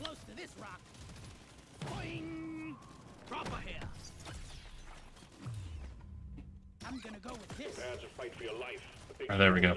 I should be split right down the middle here because I cut through a wall. Bounce pod. Oh shit, I have to take out a whole fucking tree to do this? Ugh, right at a mini explosive spawn too. Yikes. That was shit time. Oh, there were minions in the wall. Okay. Alright, now we just gotta focus on either getting a level up heal or getting over to a heal site. Mordekite grab my... Next time I'll show those bugs who is the What caught me? Fuck. If obesity be Slenderman's weakness, I might have a chance. If I remember, gonna do something. Bye. Alright, hero. Alright, I'll call out the next weapon I should try. Time for some Failed on the SMG. We could do a smart gun. We've got 2 drones, 3 grenades. We have the butt pistol. It's already at tier 4. You know, I think it's been a long time since I've done the butt pistol. We're here to mine, and I Let's run with the booty pistol.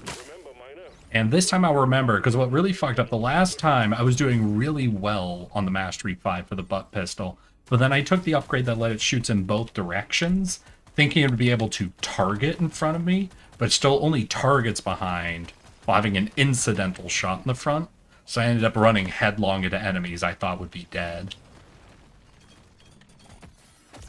So what, do I go for the parallel gun instead, or do I keep the shooting forward but just remember it's not targeting? I'm not sure. I think it might be better to go for the parallels. Just keep my mind, like, in the right direction, you know? Because once you start thinking in both directions, I think it's more likely I fuck up in one way or another. I am very dumb, I will admit. supplies can't land. Clear it out, miner.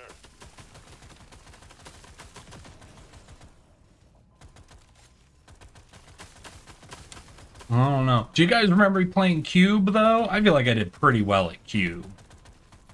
I got through a lot. There were a couple... No, I'm thinking back. There were at least 2 puzzles that fully fucking blocked me for like 30 minutes. Hold on, wait. But besides that, I did pretty good at Cube, right? Besides those 2 puzzles for children that really stumped me, I did well, right?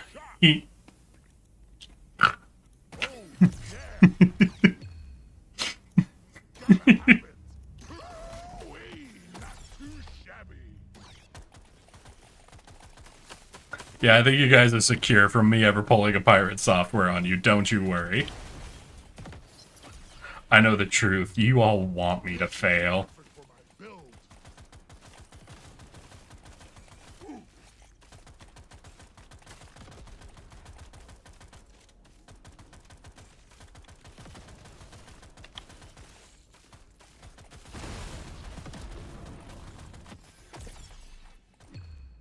I'm growing stronger.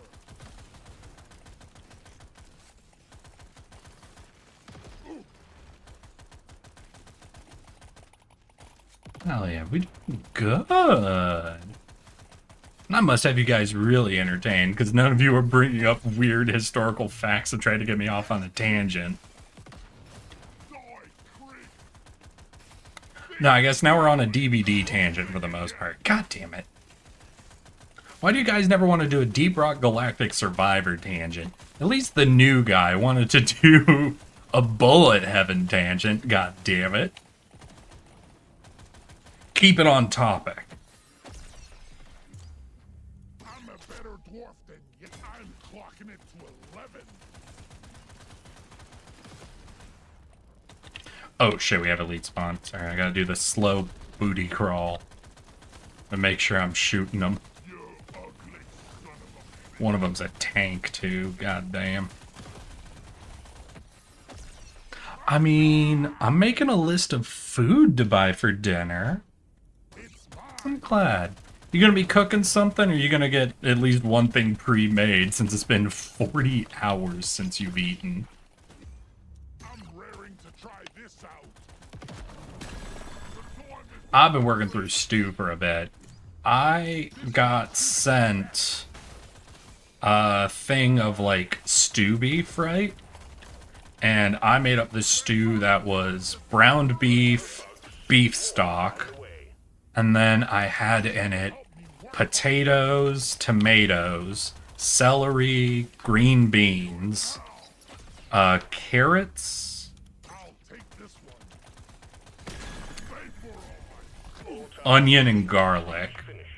I let that like stew on medium for like an hour, and brought it low for 30 minutes, and then let it cool off. And I had this big ass pot, and like all together, all the veggies and the stock and everything only cost me like 20 bucks. I still got I think another 2 servings of that left, but I've gotten like 6 servings. I've gotten like 6 servings of fucking solid stew out of it. I've been eating for the past week, and it's been good eats. Oh, I got my first art commission a few days ago. Did you share it in our Discord of Elky? Or have you been keeping it for yourself? Like a selfish person. Share it in the art channel, you son of a bitch. Never played Cube, but if you want a crazy pixel game, check out Cube Chaos. Not actually a pixel game, Cheese Guy. Well, Cheese Guy, here you go, just because I should be doing the content creator thing and pushing my other sites. Here's my YouTube channel. All my VODs get uploaded there.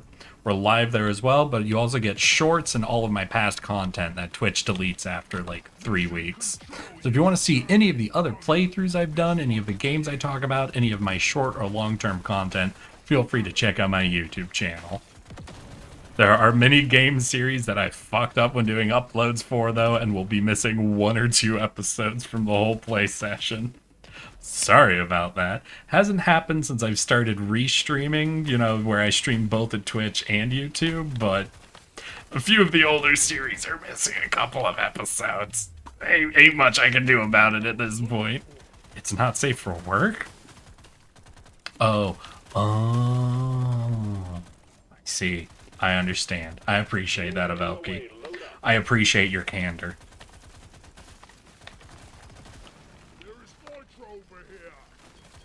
For a second, I thought maybe I should make a not safe for work channel. Then the concept of keeping track of y'all's ages annoyed me.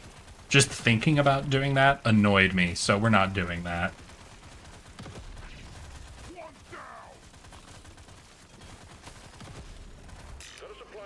I refuse to commit more energy to moderating, you fuck.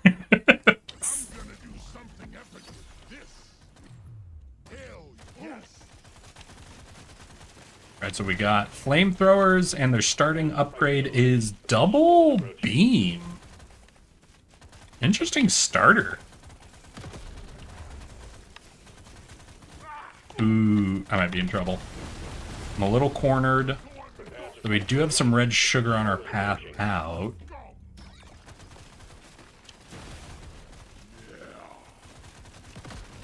So your elites haven't spawned in yet. I just did the drop pod to get this flamethrower. So I can't just try to run. I can't just stick and move. Yeah, we'll go with that. Can only spoil 18 minutes of 20 minutes till dawn. Oh, that's another one I played. That's right. I made a bunch of really shitty thumbnails for it, too. Well, I guess that's a matter of opinion. I did put in some effort to make my tardigrade look like each character, but listen, depending on people's personal tastes, I would accept someone saying I did a really bad job.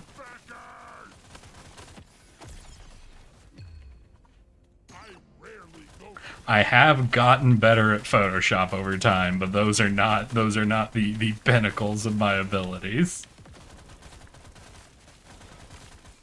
Remind me, let me send a progress on Sin? Hell yeah, right. I forgot only UK has the anti-gooning law?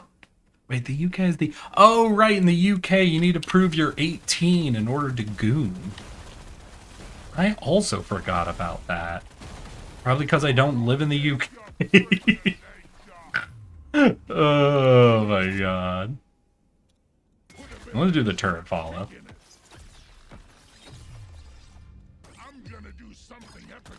Yeah, we got a lot of fire damage coming out, so that seems pretty good.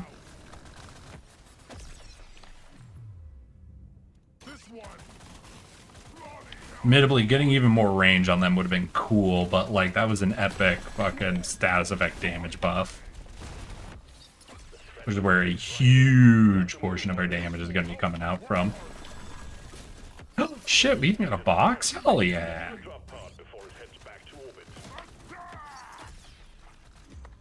You don't see these every day. That's the one. I should do reload over fire rate on the pistol. I feel like our fire rate is high enough for the pistol. Fuck yes, that was stage 2, so we're going on to the final stage. We missed something, maybe it was only a magnet though, because we definitely got the drop pod. Help me work harder. Next. Need it. What else? I'll take Boom, we'll this. grab this. Do we want to explode on death? You know, that'd be interesting. I don't think I've really ever taken that upgrade. Let's go for it. This is the big one, Miner. Find and destroy the cocoons and take out that bit. I'm down for it. Added a third color to the 2-color scheme. Well, wait, let me check. Wait. Now I'm now not sure I remember my thumbnails for this. Hold on, wait. Channel, content. That was before I was dual streaming, so that'll be in videos instead of live. Yeah! Yeah, I guess I needed to drag my character's color out a little bit, but you know, it's the red, the white, and the gray for the most part, right? Looking back at these are very poorly done, but I also think they're adorable. They're hitting that middle ground.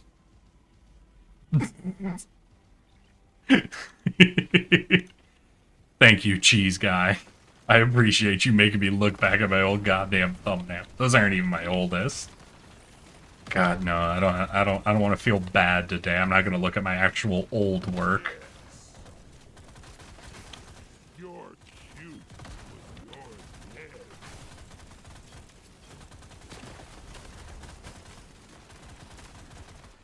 head. Some states want you to log into certain sites. I think some Discord channels are not used for gaming. I love how a guy who publicly pushed the vote against the act to investigate PDFs.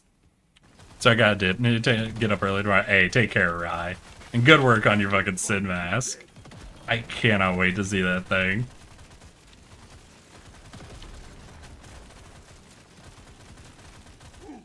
I do have some safe arc I could share if you insist. You're not gonna make me insist, Velky. I want you to share artwork because you want to share artwork. I want you to want me. I need you to need me. I'm begging you to beg me. I want you to want me. Shine up my old brown shoes. Put on a brand new shirt. And that's where almost every movie that uses that song sort of cuts to dialogue for the most part. So I actually don't know the rest of the song.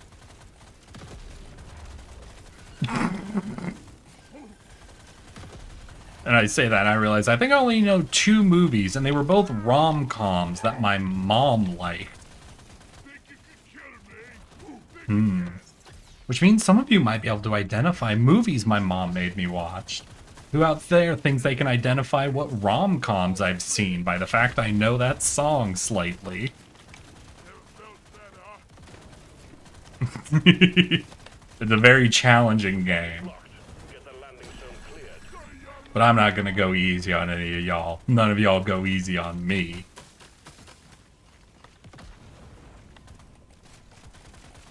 Ouch.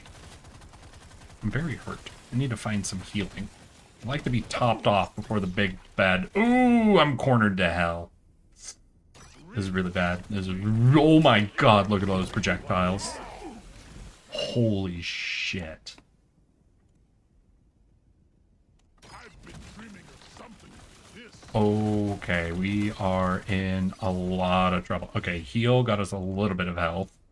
Let's roll, try to find a max health thing. Yes. Cool. Minerals pure. Alright, I need to figure out a good way to heal. We killed the Huli, but it's kind of in the crowd, so I can't super go for it right now.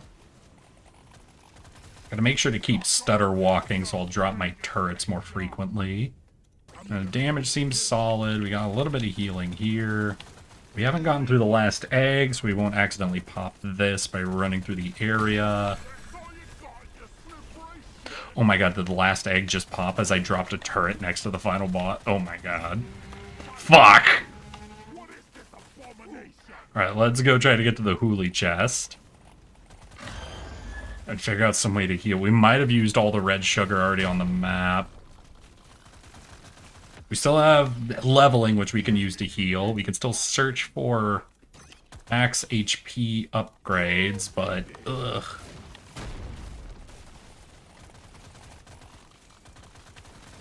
Okay, drop our triple beam flamethrowers. Could do some serious work for us, honestly. We're able to keep them out. We do have a lot of high potency, high fire damage upgrades at this stage. Oh my god, I think I shit myself. Holy crap. Oh, that was rough. Sorry, I was like eyes locked on bomb bugs, which are trying to corner me, and then the dive came out, and I did not think I was at the right angle to avoid it.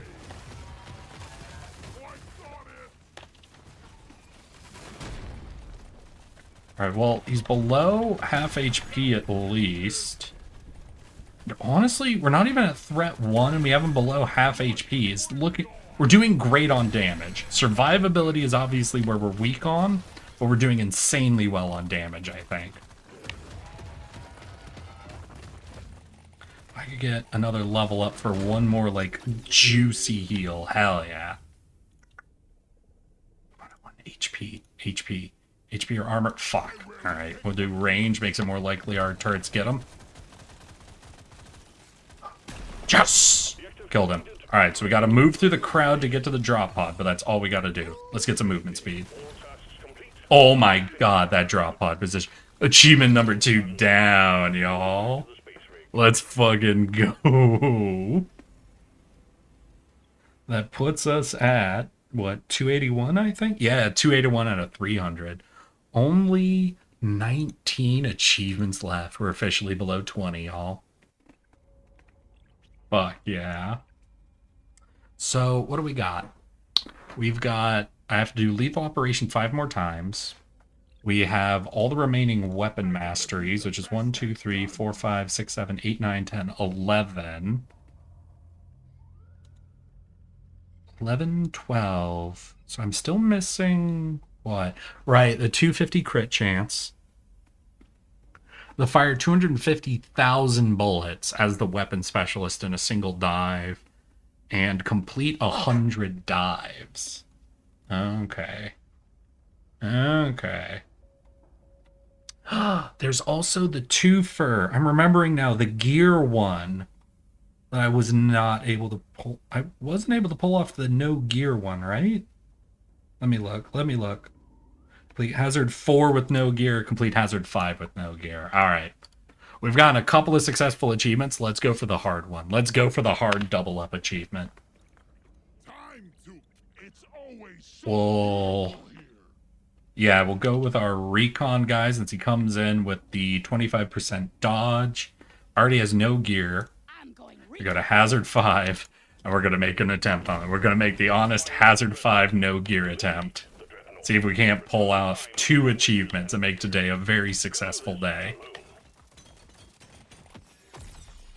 Because if we get that, that puts us at, what, 4 achievements so far today? Not the best we've done in a day, but since we've fallen below 10% achievements remaining, I think that'll be like our best day since we've done that. This one suits me best. Loot bug open. Their side quest is Morkite, so we got to keep our eyes on the mini-map. Oh! Ouch. Right, I forgot how much gear gives you health and armor. Enough of this rare stuff. That is the number one thing I think I notice about the gear drops, is not the damage, not the luck, not any of that. The amount of tankiness your gear gives you is insane, relatively speaking.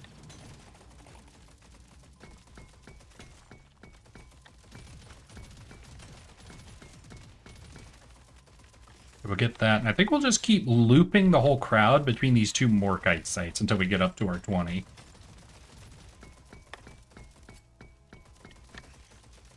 We could go for the drop pod as well. Drop pod's going to be really valuable. We can use it to try to kill a couple of these elites as well. Gives that purple EXP. Now let's just go for the broad upgrade. Oh, it's so cringe. I shouldn't do it, but let's go Zukov burst rifle. Just 8 directions of bullets.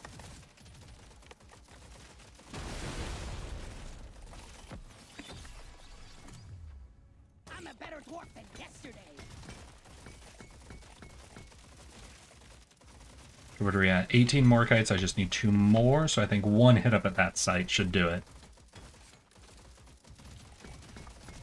Yeah, that looks like 2. Perfect. Projectile damage, and since we're already picking up projectile damage upgrades, we'll try to keep all of our weapons projectile oriented. Should be easy. I don't think the recon gets offered any beams, drones, or grenades, so I think... I don't know if he gets offered anything that isn't a projectile. There might be one weapon in his arsenal that isn't, but I'm pretty sure 90% of the weapons he gets will just be projectile. So projectile is going to be high efficiency upgrades for us.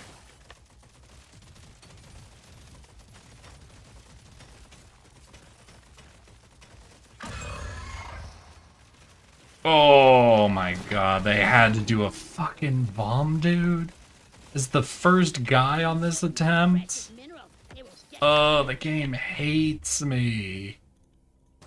It hates me. This is like the hardest type of boss you can get. Admittedly, with like Zukov burst rifle, it's not actually as challenging as normal. Just because like we're shooting in all directions, so he's not going to be avoiding bullets. But they're so low damage, and you really want to focus him down. There's just no good weapon, honestly, for Shellboy. Maybe the acid spitter, where you could just set a pool of acid under him to do the damage. I'm a new dwarf. Need it. But to some degree, that almost feels like a cheating answer, you know?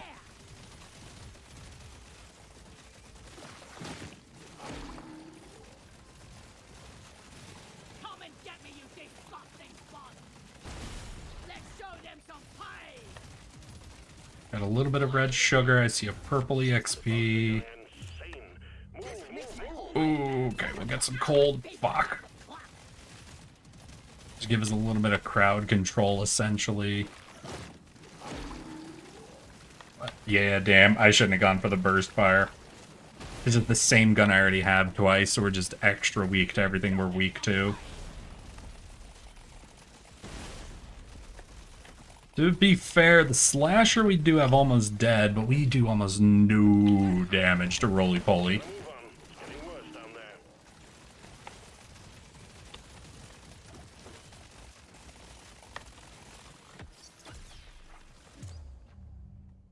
Reliable, dependable. Okay, we'll get the deep core, and hopefully we'll be offered up the focus the highest health target overclock early on for it. You want some more? Feeling much better now.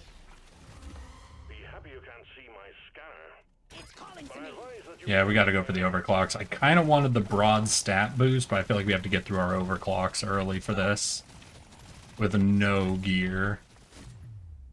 Pretty sweet.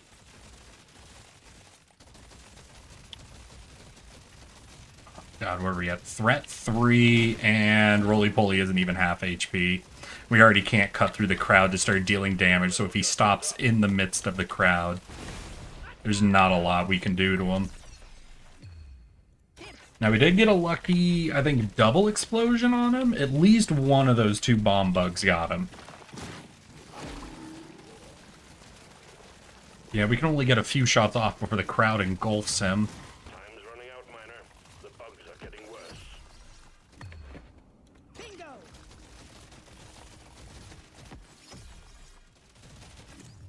Cowabunga!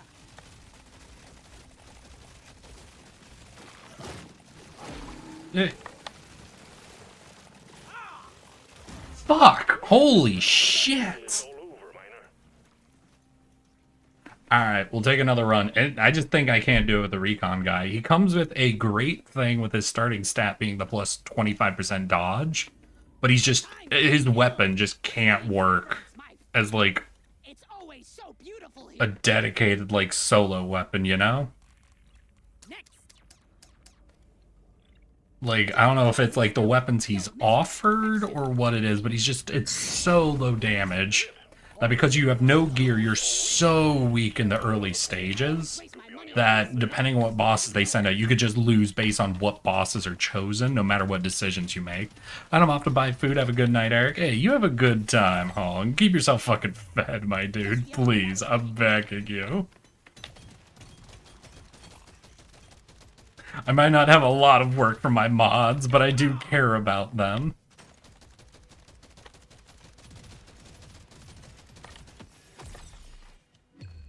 Just the upgrade I was looking Alright, early legendary's not bad. I mean, it's the reload one. I really would prefer something like damage, I think.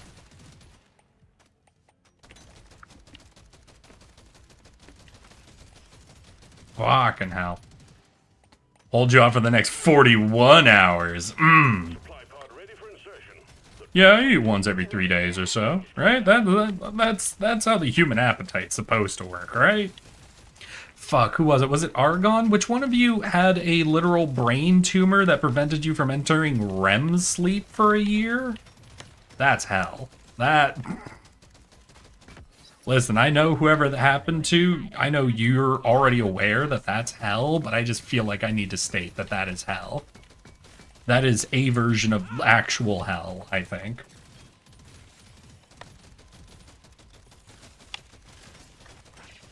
And I would have killed everyone on the planet if I was trapped in a world where I was physically incapable of entering REM sleep. And I would have had no apology for it either. I would have been like, listen, dude, I was really eepy. You don't get it. I was actually incapable of real sleep. I was the eepiest. Listen, I get very upset when I'm eepy. And I thought the reason I couldn't sleep was there was all these fucking people on the planet.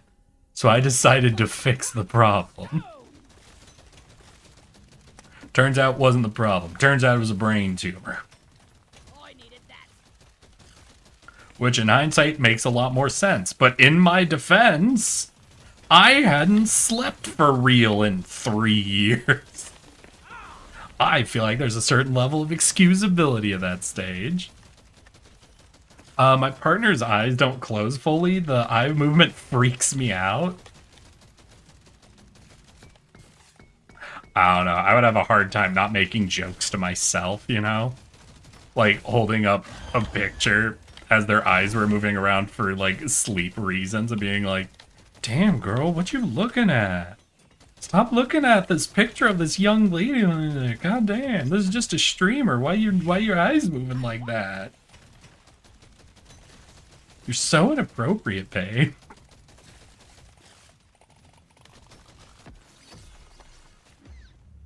Pretty sweet. Babe.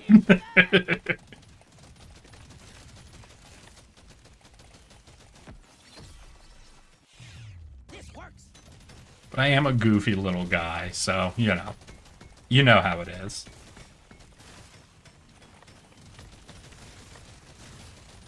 Y'all know I'm a goofy little guy.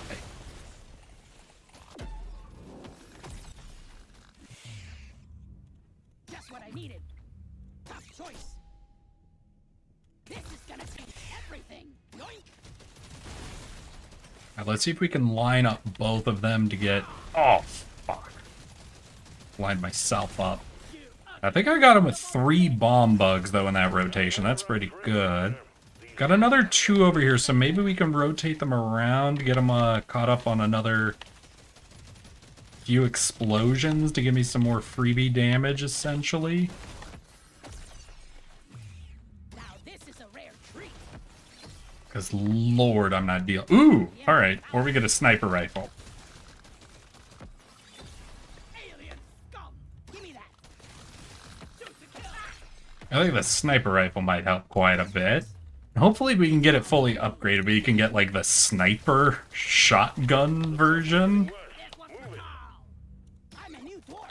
Because that'd be really helpful for dealing with, like, bosses who are hiding inside crowds of enemies. Dwarves don't die.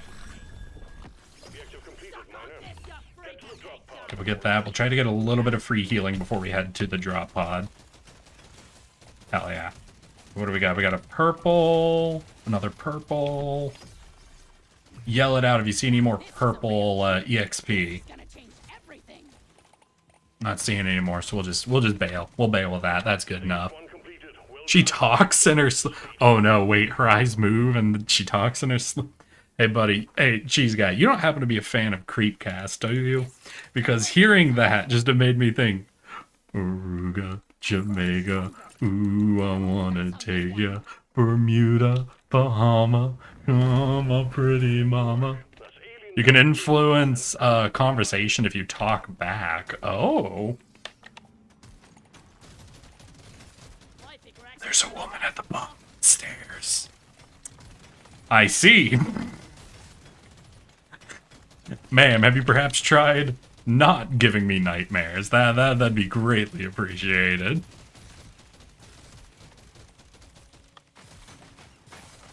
sorry. To Kokomo, take it, we take it slow.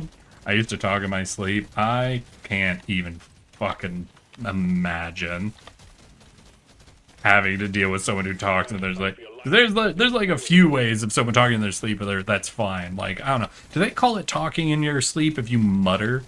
Like you don't get out words, but it's like clear you're trying to say something like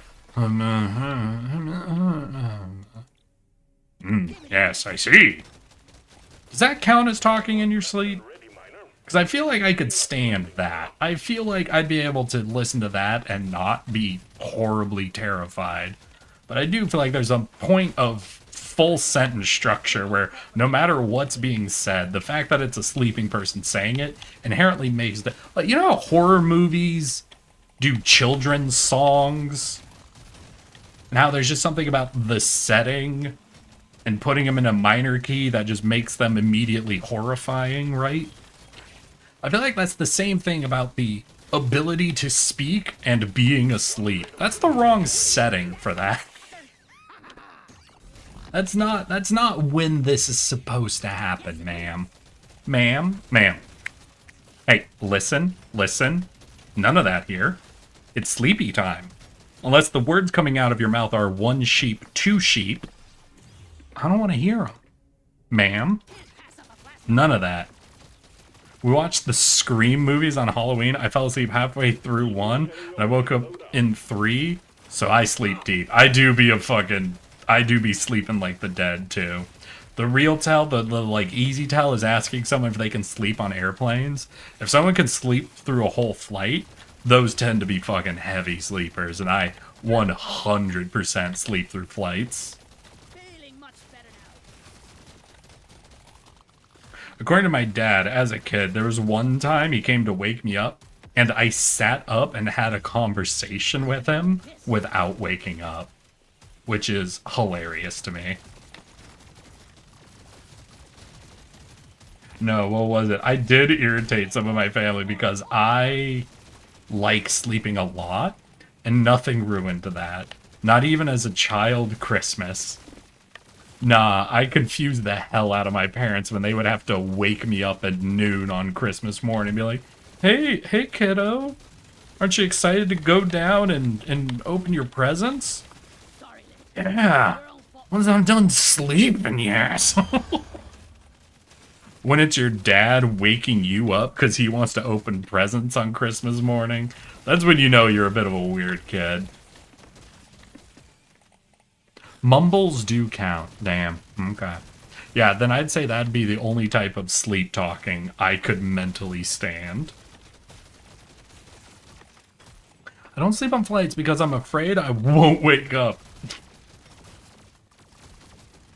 I don't sleep on flights because I'm afraid I won't wake up and annoy the other passengers. Ugh. Well, if you don't wake up, someone will shove you awake once the flight lands, you know? Objective completed. It's not like you'll keep them locked on the plane.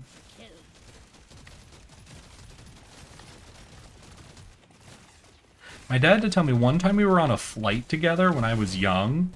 As a kid, I fell asleep, and then my head lolled to the side. And then apparently there was an old woman in the seat next to us. And as a kid, I rolled over and put my head on her shoulder. And my dad reached over to shake me awake for being rude. And the old woman scolded him and said, "Don't you wake that poor boy."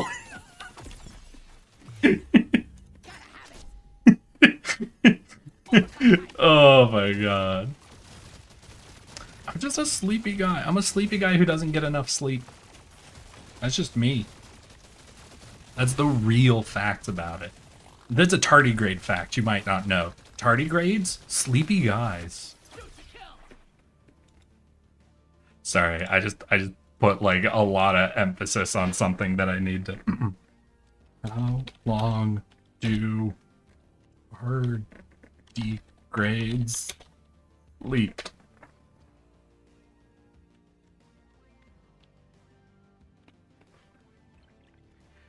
Let's see here.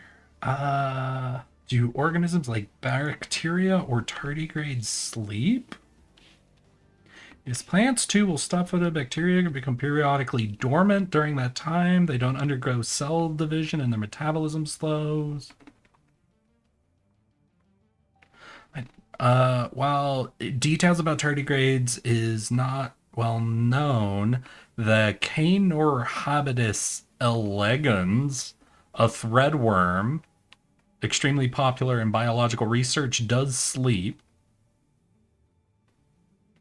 Okay, tardigrades are probably physically capable of sleep, though details on their exact sleep cycles are not well known. Damn it. All right, we'll take that. You heard it here first. I am going hard bet on tardigrades being sleepy little guys. This is a true fact, not a fact I would ever lie to you guys or make up in this exact moments. Of all the microscopic life forms out there, tardigrades actually sleep the most. Yep. However long worms sleep for, tardigrades sleep for even longer. And that's a real fact. Sorry, sir, you were sleeping when we landed, so you're now going to Albania. I guess, yeah, no, it depends. Do you use Delta? Because if you fly on Delta, that might happen.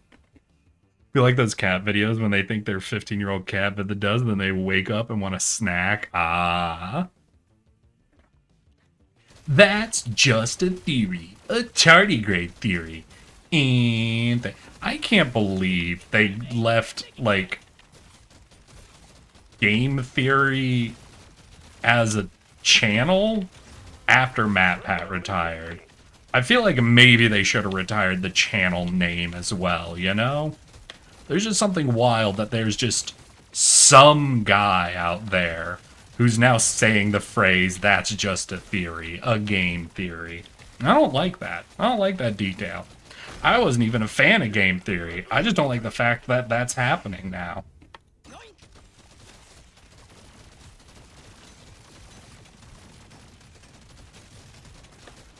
What did I hear? Did I hear? Let's see what's going on. Fuck! God damn it.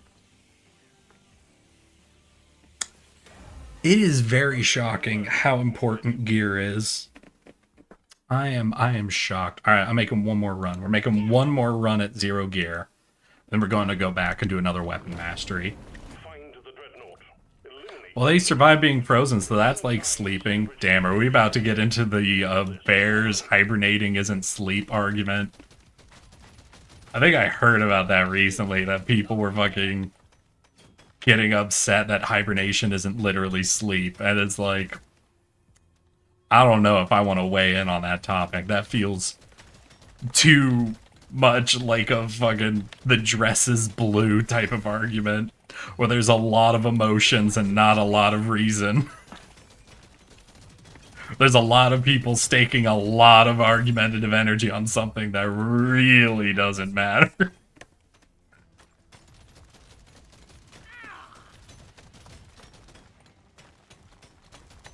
Hi, son. How you doing? Still pissed about his For Honor video?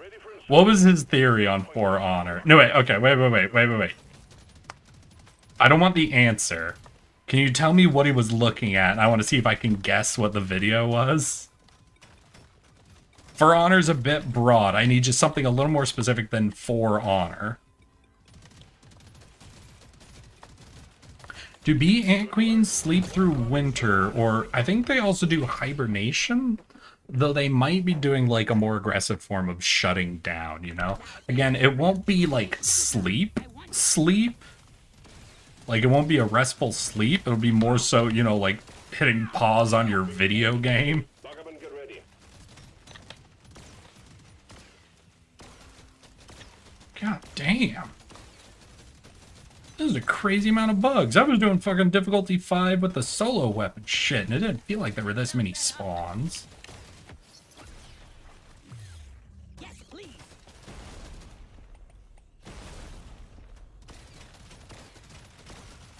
I don't have gear that reduces enemy spawns, right? That doesn't make fucking sense.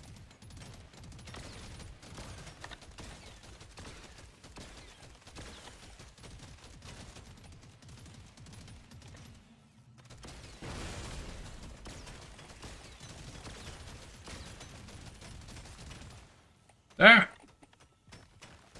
Fuck off! Fuck all of y'all! Oh, damn, that's a lot of flowers. Hold on. Gotta collect all the flowers. Give me that. Imagine the lack of internet caterpillars in Dural while waiting to pupa. I mean, if you really want to feel sad, think about the fact that caterpillars don't get any internet, ever. I feel vitalized. They're too small. They can't manipulate a fucking mouse. Excellent job. They're like the friend at a party or hanging out with people who's like watching other people picking YouTube videos to watch, who never gets to decide shit. That's hell. To me. Now we're cooking with gas.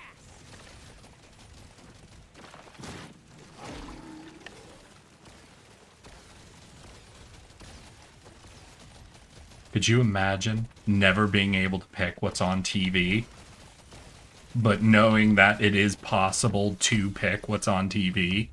Hell yes. God.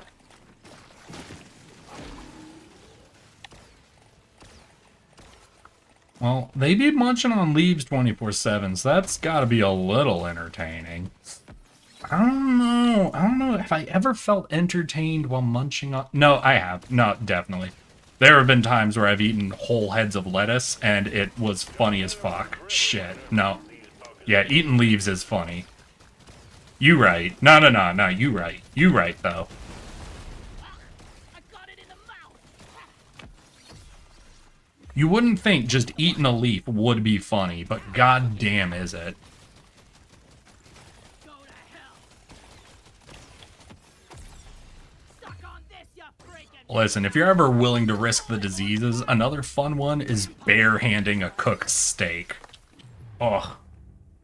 Now this Again, you gotta be somewhat trustful of your own cleanliness on that one, but there's one time where I was in a situation where I had to just eat a steak with my bare hands and teeth.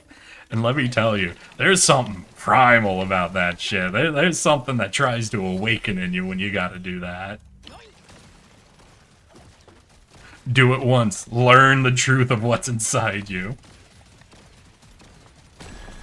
time is up, Frank. Oh, yeah. Remember, all humans are just monkey in shoes. Work fast, miner. Knowing there are other channels and shows, but only ever getting to watch Friends. Ugh.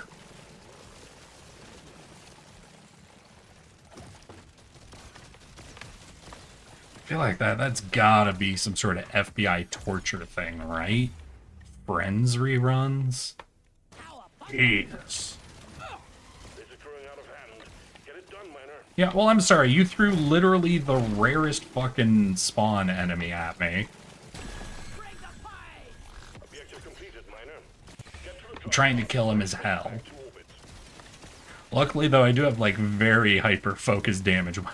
What, I have the deep core, the crossbow, and the sniper rifle. I don't have anything to kill hordes of enemies, but boy howdy, if there's a boss, he's gonna die.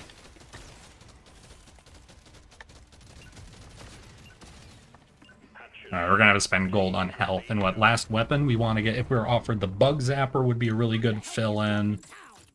I want it. Let me try again. I just became a better dwarf. Anything that'll really help us with crowd clearing. It was about who would win, the Viking, the Knight, or the Samurai, but despite setting rules based on historical facts, his argument were based on Hollywood tropes that selectively made Samurai look the best. I'm sorry, wait, what century is the For Honor Knights are like 15th century, right?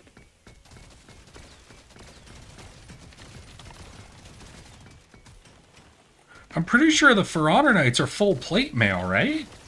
You fucked out.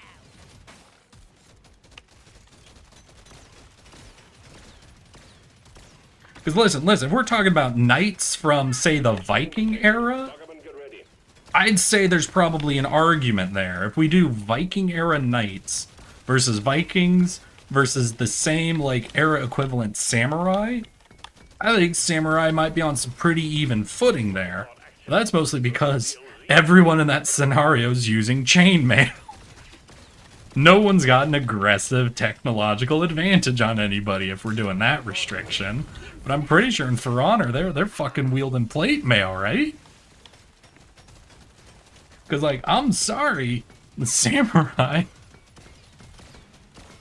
I don't remember the name of it. They've only got, like, one anti-armor weapon. It's a stick with studs on it, admittedly. Really good anti-armor weapon. When your arsenal only includes one, that tends to mean you don't really think about it that much. Can someone actually tell me what that weapon's called? Because it's fucking hilarious and I love it. And it reminds me of the Good Morning Club. Good Morgen. That's the problem. That's the main problem whenever people think about, like, knight versus samurai or knight versus yada yada. Is ultimately the term knight, I think, has been used, what, since the 12th century all the way into the 15th? And it's like, listen, the difference between the knights who wore pure chainmail and padded armor and the knights decked out in custom-built plate mail that was bullet resistant is a little big. There's a little bit of a big difference if we allow 500 years to pass. This one's so me. Listen, this might not be a fact you're ready to hear, but 500 years of technological development makes a little bit of a difference in combat. Let's put it this way. I bet if I gotta pick my weapons and you put me up against a 16th century soldier, I could probably win that fight. And I have no military I bet I could kick a knight's ass. Yeah, can I have that 50 cal? And a Glock, please.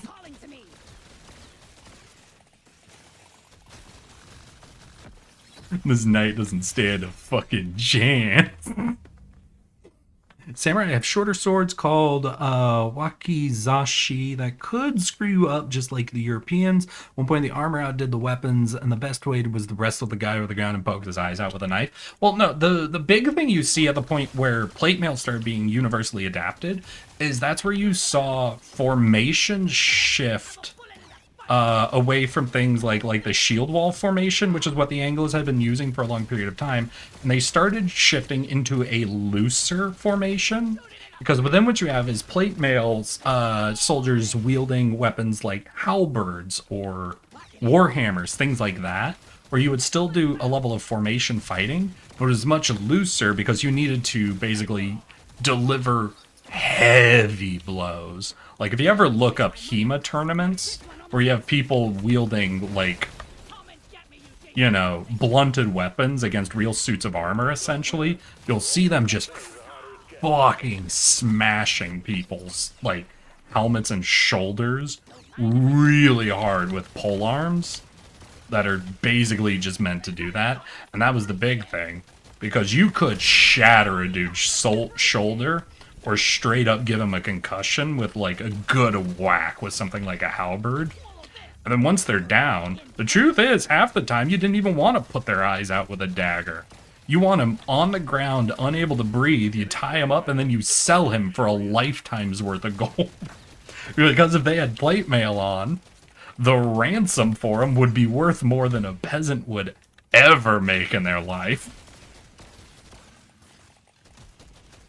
So that was the real trick. Yeah, you could find a gap to slip a dagger in, but at that point you're saying, instead of $10 million, I'd like to kill the guy. Which, let's be honest, if you were in a street fight and your options were, I'll give you $10 million if you can hold this dude down, or you can stab him in the throat, you get nothing. You're probably going to try to just hold Elon Musk to the ground. Right? You're probably not going to try to find somewhere in his armor to slip a dagger in. You have your objectives. Get it done, miner.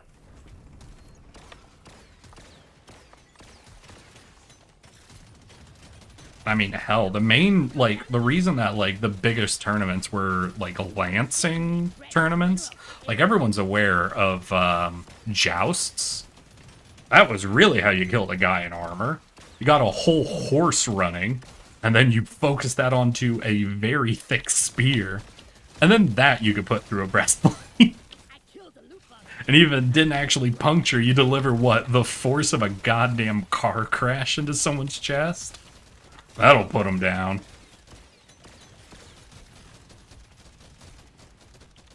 You can see why it pisses off human. But again, like I said, I was also wondering what their stipulation was. Because if, for example, your map pack, you decide to limit it to the same era equivalent, like we'll do the era of Vikings equipment versus that era's version of the Knights equipment, then, and against, like, an equivalent of the samurai, then you'd probably mostly have samurai in their scale mail versus chainmail knights and chainmail Vikings, right? And then at that point, you're dealing with ultimately like same equivalents of equipment quality, and you would have to look at their go-to tactics and training. Of those era groups, I think your samurai are going to have the best training. But I feel like for their exposure to constant conflict, you might be able to say the Vikings have the most developed tactics out of the time. There is a reason, ultimately, why the Anglo-Saxons ended up adopting a Viking-style shield wall, just for the era, how effective it was, you know? But at that point, you're talking like X factors, who's more trained, whose tactics are better. You start getting a little less objective measurements to use against one group or another. Swarm detected. Lock up and get ready.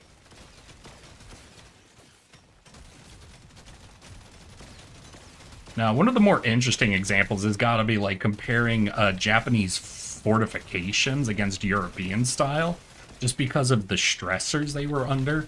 It's so wild how different Japanese-style forts look compared to European-style forts. Like, you really don't expect a structure as, like, specifically designed as a fort to be as wildly different in different cultures as they are. Your life. The big swarm is approaching. But it's ultimately, for a big part, the fucking... I think the Europeans were just dealing with a lot more sieges than it seemed like the Japanese were dealing with. Like, goddamn. The Europeans developed fucking death buildings in their castles. And the Japanese castles and their fortifications were just... They did not seem as determined to butcher everyone who approached them as European castles were.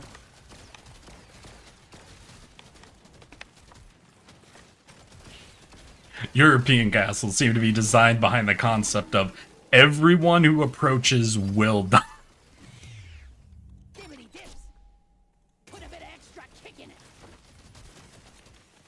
And it fucking shows.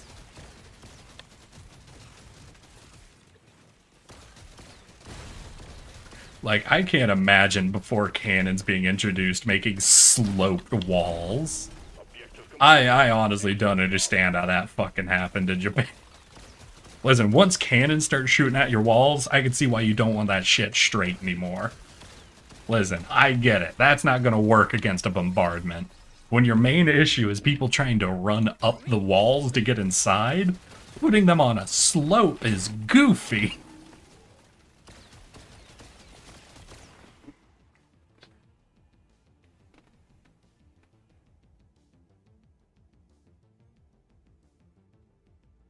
There is a Japanese guy raging on the Blue-Eyed Samurai show for all the European crap in the Shogun's Fort. I mean, isn't a big part for Blue-Eyed... I literally haven't seen the anime, but I've seen, I think, scenes from it. Isn't a big part is they're going right now in the era where European tech is being brought in? Right? Isn't, like, the main antagonist... I'm assuming Portuguese, just from history, but a Portuguese trader who's bringing in guns and shit?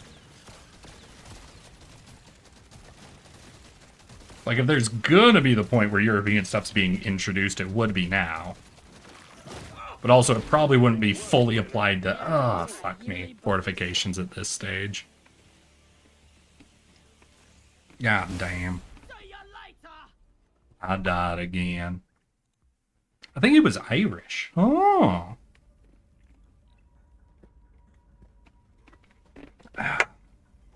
Can't believe they let an Irish guy on the island. Alright, y'all. We probably got time for one more run. So we're going to go over to a weapon mastery. We're going to do the smart rifle. Because I like saying smart, so it could make me feel better. Ambiguous evil European. And the Blue-Eyed Samurai European? I'd assume so. What was it? No, I think I remember learning a detail that it's like all people with blue eyes are actually like are traceable back to one dude who had the mutation. Like it wasn't like a broad mutation. It was literally one guy got it and then everyone fucked that guy. And it's like, does that guy realize how lucky he was? Because I feel like there's always a chance. I don't even know if it's an even chance. But whenever you get a mutation that's visibly obvious and doesn't cause problems, you're always working on a chance of everyone thinking you're possessed by a demon, or you're the coolest motherfucker in the world. The difference between being spoken to by God and hearing demon voices, as Jeanne d'Arc learned, is people's opinion of you. And is very changeable as the government needs. Prepare to fight for your life. The big swarm is approaching. And what was it? No, what I find very interesting is the fact that blue eyes is a recessive trait that occurred as a mutation what appears to be one individual and is as broadly spread as it is today. But having 6 fingers instead of 5 is actually a dominant gene in humans, but is extremely rare. And it's just very interesting how that recessive gene became as common as it is, and that dominant gene is as rare as it is. Is there a major disadvantage to having 6 fingers instead of 5? Like, there's obviously the basic argument that having more appendages that take up energy if they're not providing something isn't good. But humans tend to be a little removed from traditional, like, evolutionary pressures.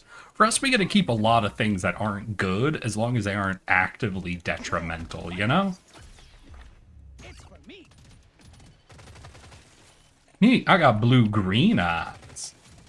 I'm trying to remember if green is fundamentally different. I know there's a color of eye that more has to do with specific shaping than like an actual genetic marker. Where like it has the same genetic marker as another color, but it's like just having slightly more, slightly less. So it's not like obviously everything's determined by the genes, but it's like a thing where it's like less trackable down to like being dominant or recessive. I think it was green, but I might be wrong on that. Give it to me. The anime Blue Eye Samurai is mixed between Japanese women and European guys she is looking to kill. Oh, okay, she is Japan and blue-eyed. No, she got that. Hey, ladies, like my eyes? I am blind though, so screw that guy. Aw, you don't like the blue-eye guy?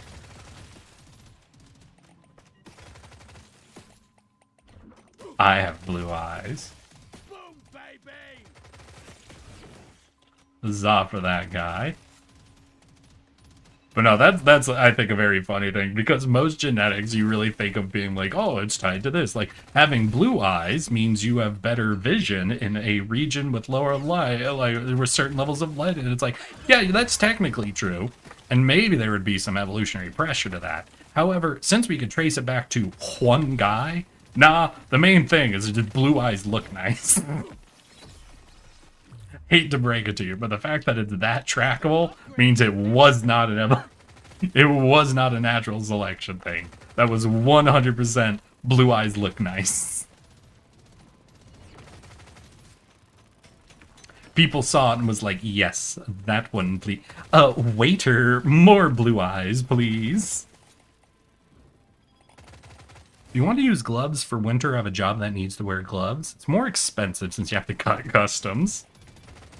You know, I don't know if that's quite the evolutionary pressure I was expecting for why we don't all have 6 fingers, but I like the instinct there, son. I like the instinct of making it 100% modern. They sent that guy out at night. Maybe he was the only guy that saw the cougars first, made it back. Nah, it was the blue eyes looked good. Homie had the peacock buff, is basically what I'm saying. And it was just lucky people decided to interpret it as a blessing instead of a curse. I'm not scared of you!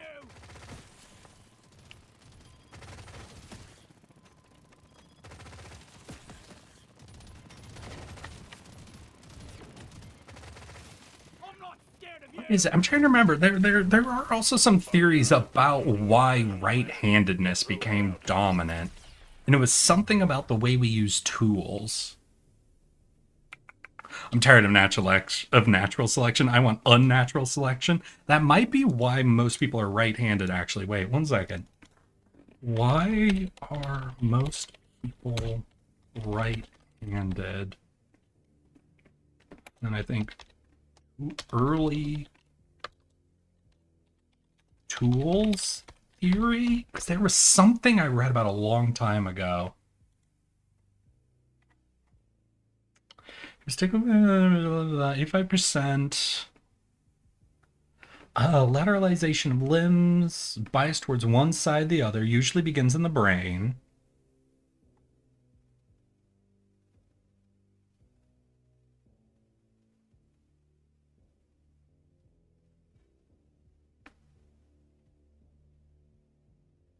This is actually observable in both toads and birds, which are more likely to attack prey that they have seen out of their right eye than their left.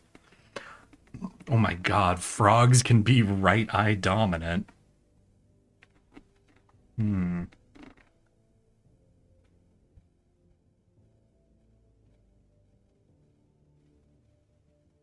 It was found that chimpanzees or apes on all fours displayed no real hand preference. It was only forced to assume upright stances that a lateral preference appears to emerge. Something else was needed to push them from just having a lateral preference to the high levels of right-handedness.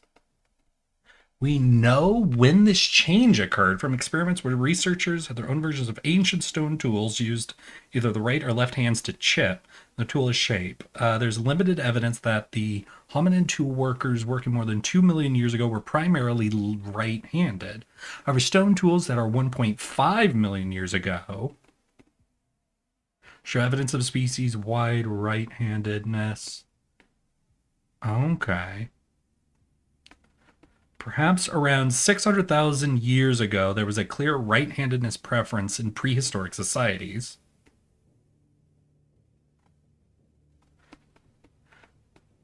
So this tells us when it occurred, but not why. Some have argued that it comes down to language, just as most people are right-handed as a trait, remember, controlled by the left side of brain. So do most people do the bulk of their linguistic processing in their brain's left hemisphere. Dear to this left brain specialization for language is even more common than right-handedness, which might suggest as the left hemisphere evolved for language, preference for the right hand may have intensified simply as a side effect. Interesting.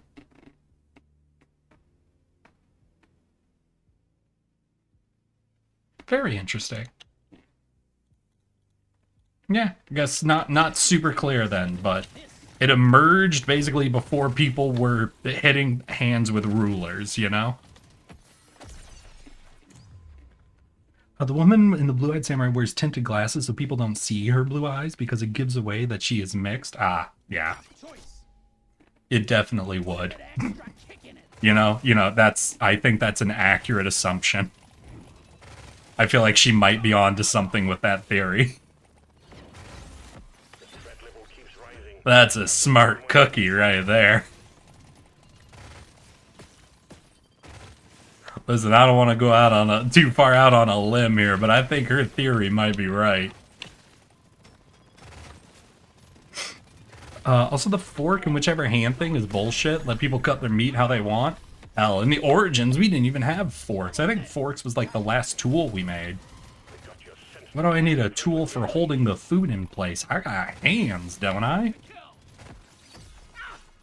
What's real funny is one of the theories I've heard on how silverware developed, like, as a thing, essentially. Because it used to be, you know, you just brought your knife with you, and you could use your knife to skewer or cut meat as you needed. But then there's a theory that, like, as nobility grew to have, like, banquets where people would be invited, there were people who became paranoid that people would bring in knives and try to stab them. So they made a new special blunted version of knives and spoons and forks and shit that people wouldn't be able to kill each other with.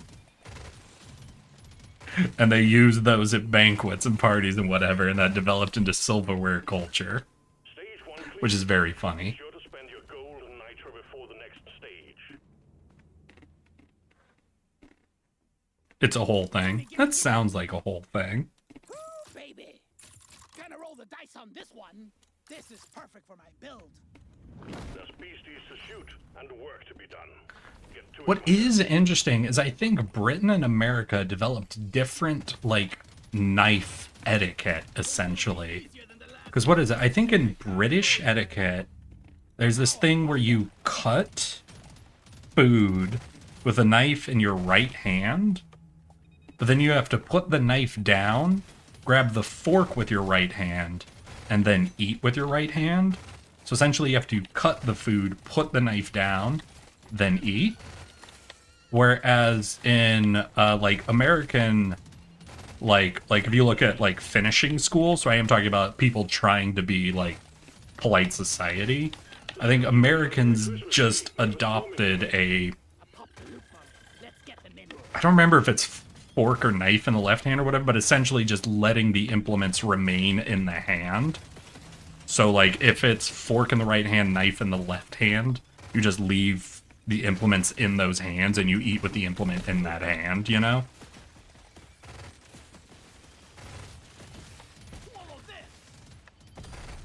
Exemplary work. You've achieved your objective. We got too much clutter for the supply pod to land. Do something. This rare stuff. Have you ever heard of the time nobles thought tomatoes were poisonous, but only to them? This'll do. Wasn't there something... I think there was something I heard that to increase the popularity of some kind of food, I don't know if it was tomatoes or potatoes, there was, like, a rumor spread that, like, they were a noble food only or something to try to convince the peasants to eat them. Gimme. I don't know. Basically, all New World food and how it got introduced is always hilarious. Just so many, like, modern-day staples of food culture came from the Americas that it's always just kind of funny to learn about their history of introduction. This will help me work harder. Swarm detected. Get ready. They'll be with you shortly.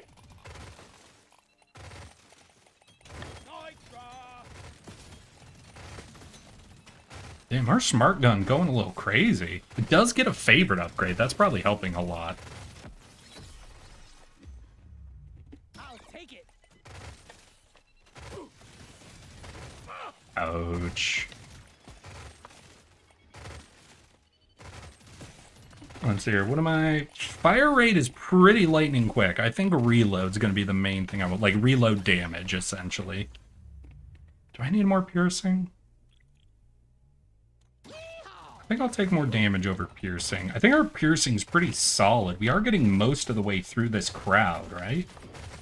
Oh, we're hitting guys in the back. Yeah, we don't really need more piercing. If we can cut through this crowd, I don't think we need more piercing. I'll take this one.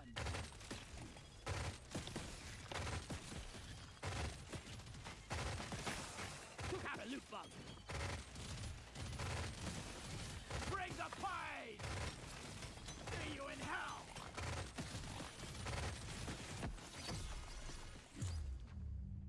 That's the one. Boing. Oh, hell yeah, that'll be a big level up. Don't mind if I do. Hell yes.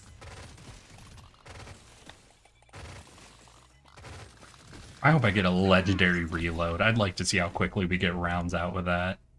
Damn. Alien scum. Woo, baby.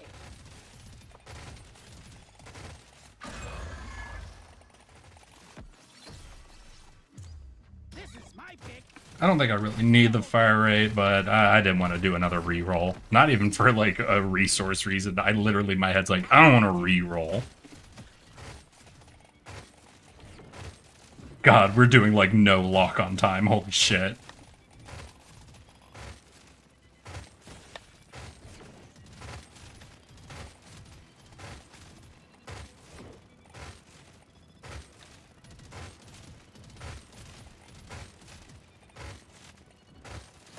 Alien scum.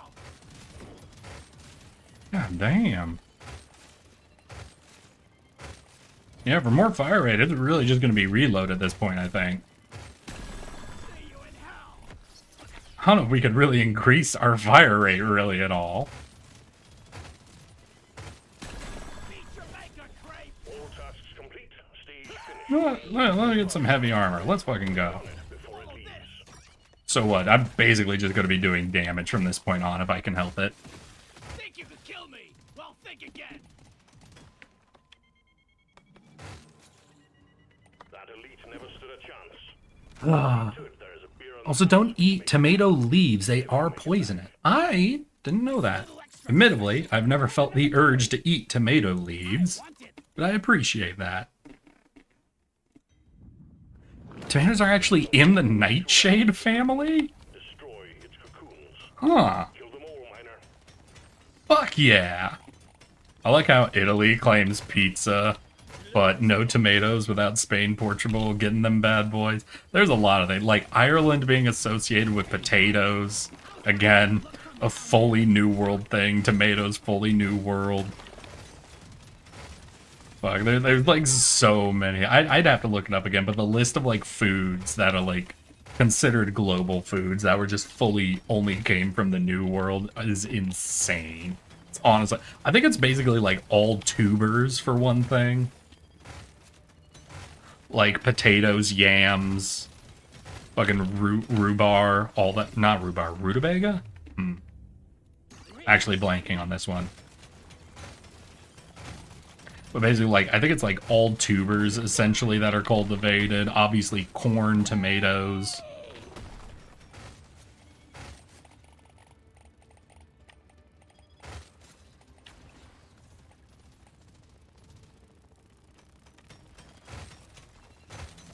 Now, to be fair, I don't think they had garlic or onions, so just imagine. I couldn't imagine living in a world without garlic or onions.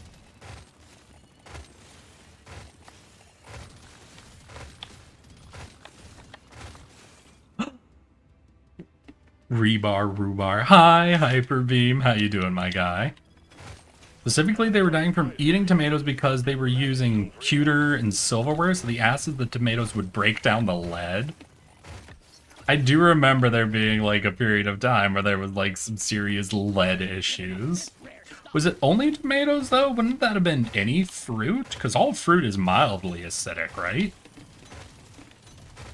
Was it just tomatoes were being included in a lot more dishes than other fruits were being?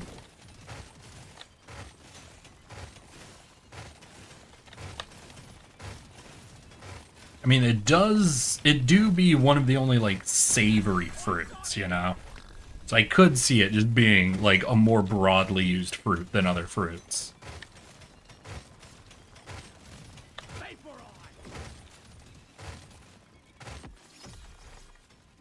God damn.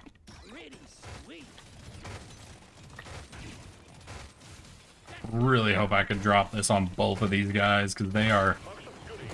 Hell yeah. A lot healthier than I would like them to be at this stage.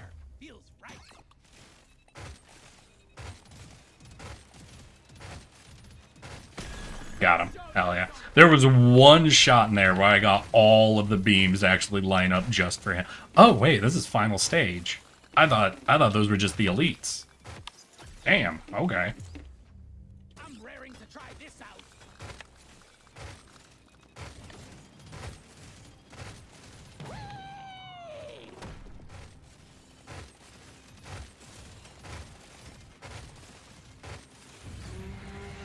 Ooh, that could be a problem. Gives me the strength to carry on. Yeah, because with how this weapon works, it's going to be a little hard to focus shots, right? If I stand in between both of them, we'll be splitting shots between both of them, so that could do some work for us, right? But I gotta be running around. If I trail them behind me, though, and all of my shots go in their direction with the amount of piercing we have, that'll work. Alright. So I just need to go for chase shots, essentially.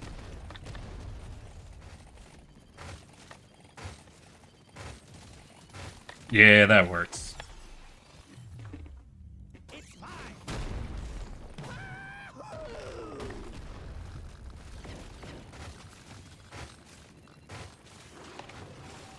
Oh, he diving. Alright, we're good, we're good, we're good, we're good, we're okay. We're okay, y'all. It's because you typically eat apples by hand, while tomatoes are more often cut or mixed. Yeah, but they also had melons and other things. So I feel like there were probably other fruits also being eaten, but I think it's probably just... tomatoes were more broadly included in dishes.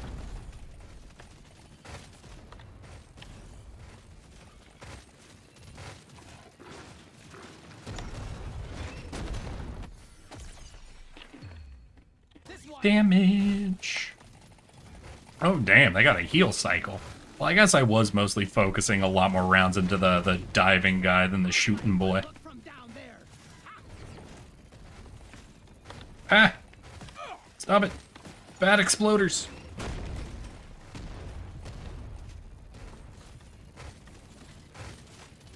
The time is up, Craig. Eat that.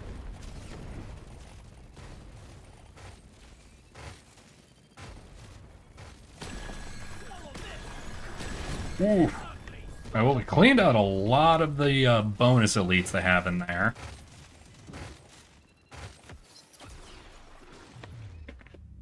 Give it to me. Range dude is getting really tricky because he's hiding in amongst the shielders too, so he's taking just reduced damage even if I can line up piercing shots on him. Alright, I think we'll just have to deal with the heals and we just focus on just maxing damage on the charge target.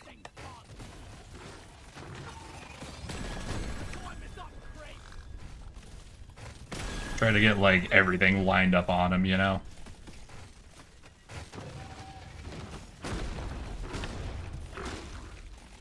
Yikes. Uncomfortable spawn of minions here.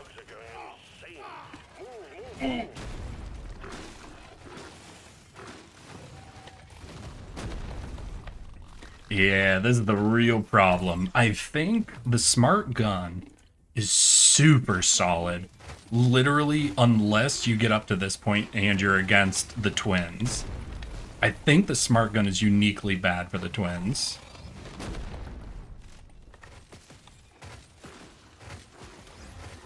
Threat level increased. I think even a weapon that's like targeting only one enemy, because like obviously we're getting our damage split into the crowd. Because of that, we're not able to focus it on one target very well, especially because there's 2 targets we have to shoot.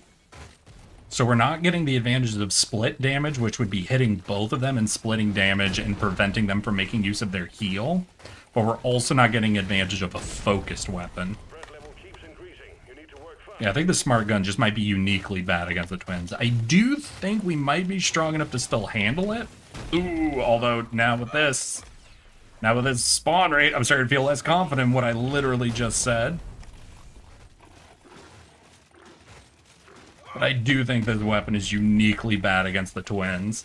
And I imagine its mastery is actually forced against the twins. I bet you never face the single gargantuan enemy when you're doing Mastery 5 Smart Gun.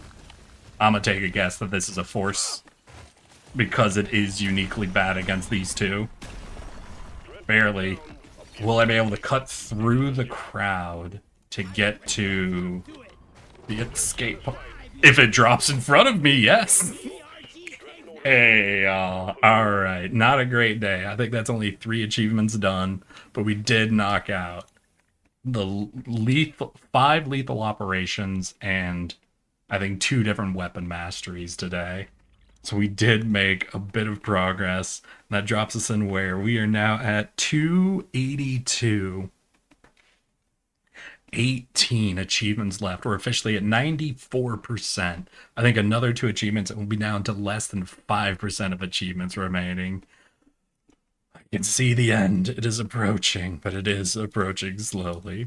I want to thank you all for coming and hanging out with me today. I had a lot of fun with our weird collection of topics. I hope you all had fun too, and hope to see you all again just as soon as possible. We will be streaming tomorrow, but I don't know what we'll be doing. Actually don't have anything specifically planned, so I'll have to come up with it last minute. But thank you all. I hope you all had fun, and I hope you all have a fun weekend ahead of you. Remember, I love you all. And let's send you guys off to someone absolutely crashing out at a puzzle right now. That's right, our favorite moth girl. I'll see you all as soon as possible. Let's see here. Let's do our howdy howdy. Howdy raid, howdy howdy. Alright, y'all. There is our raid target. Here is our raid message. I'll see you all again just as soon as possible. Remember, I love you all. Have a good weekend, and let's get ready to raid in 5. Wait, it's not copying. Why won't it copy my message? God damn it, copy my message. Eric, check a rat? What do you mean a rat? What the fuck is a rat? Ain't no rat here.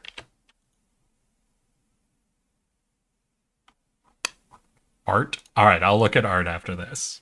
Alright, y'all. Let's get ready to raid in 5, 4, 3, 2. Let's go, girl.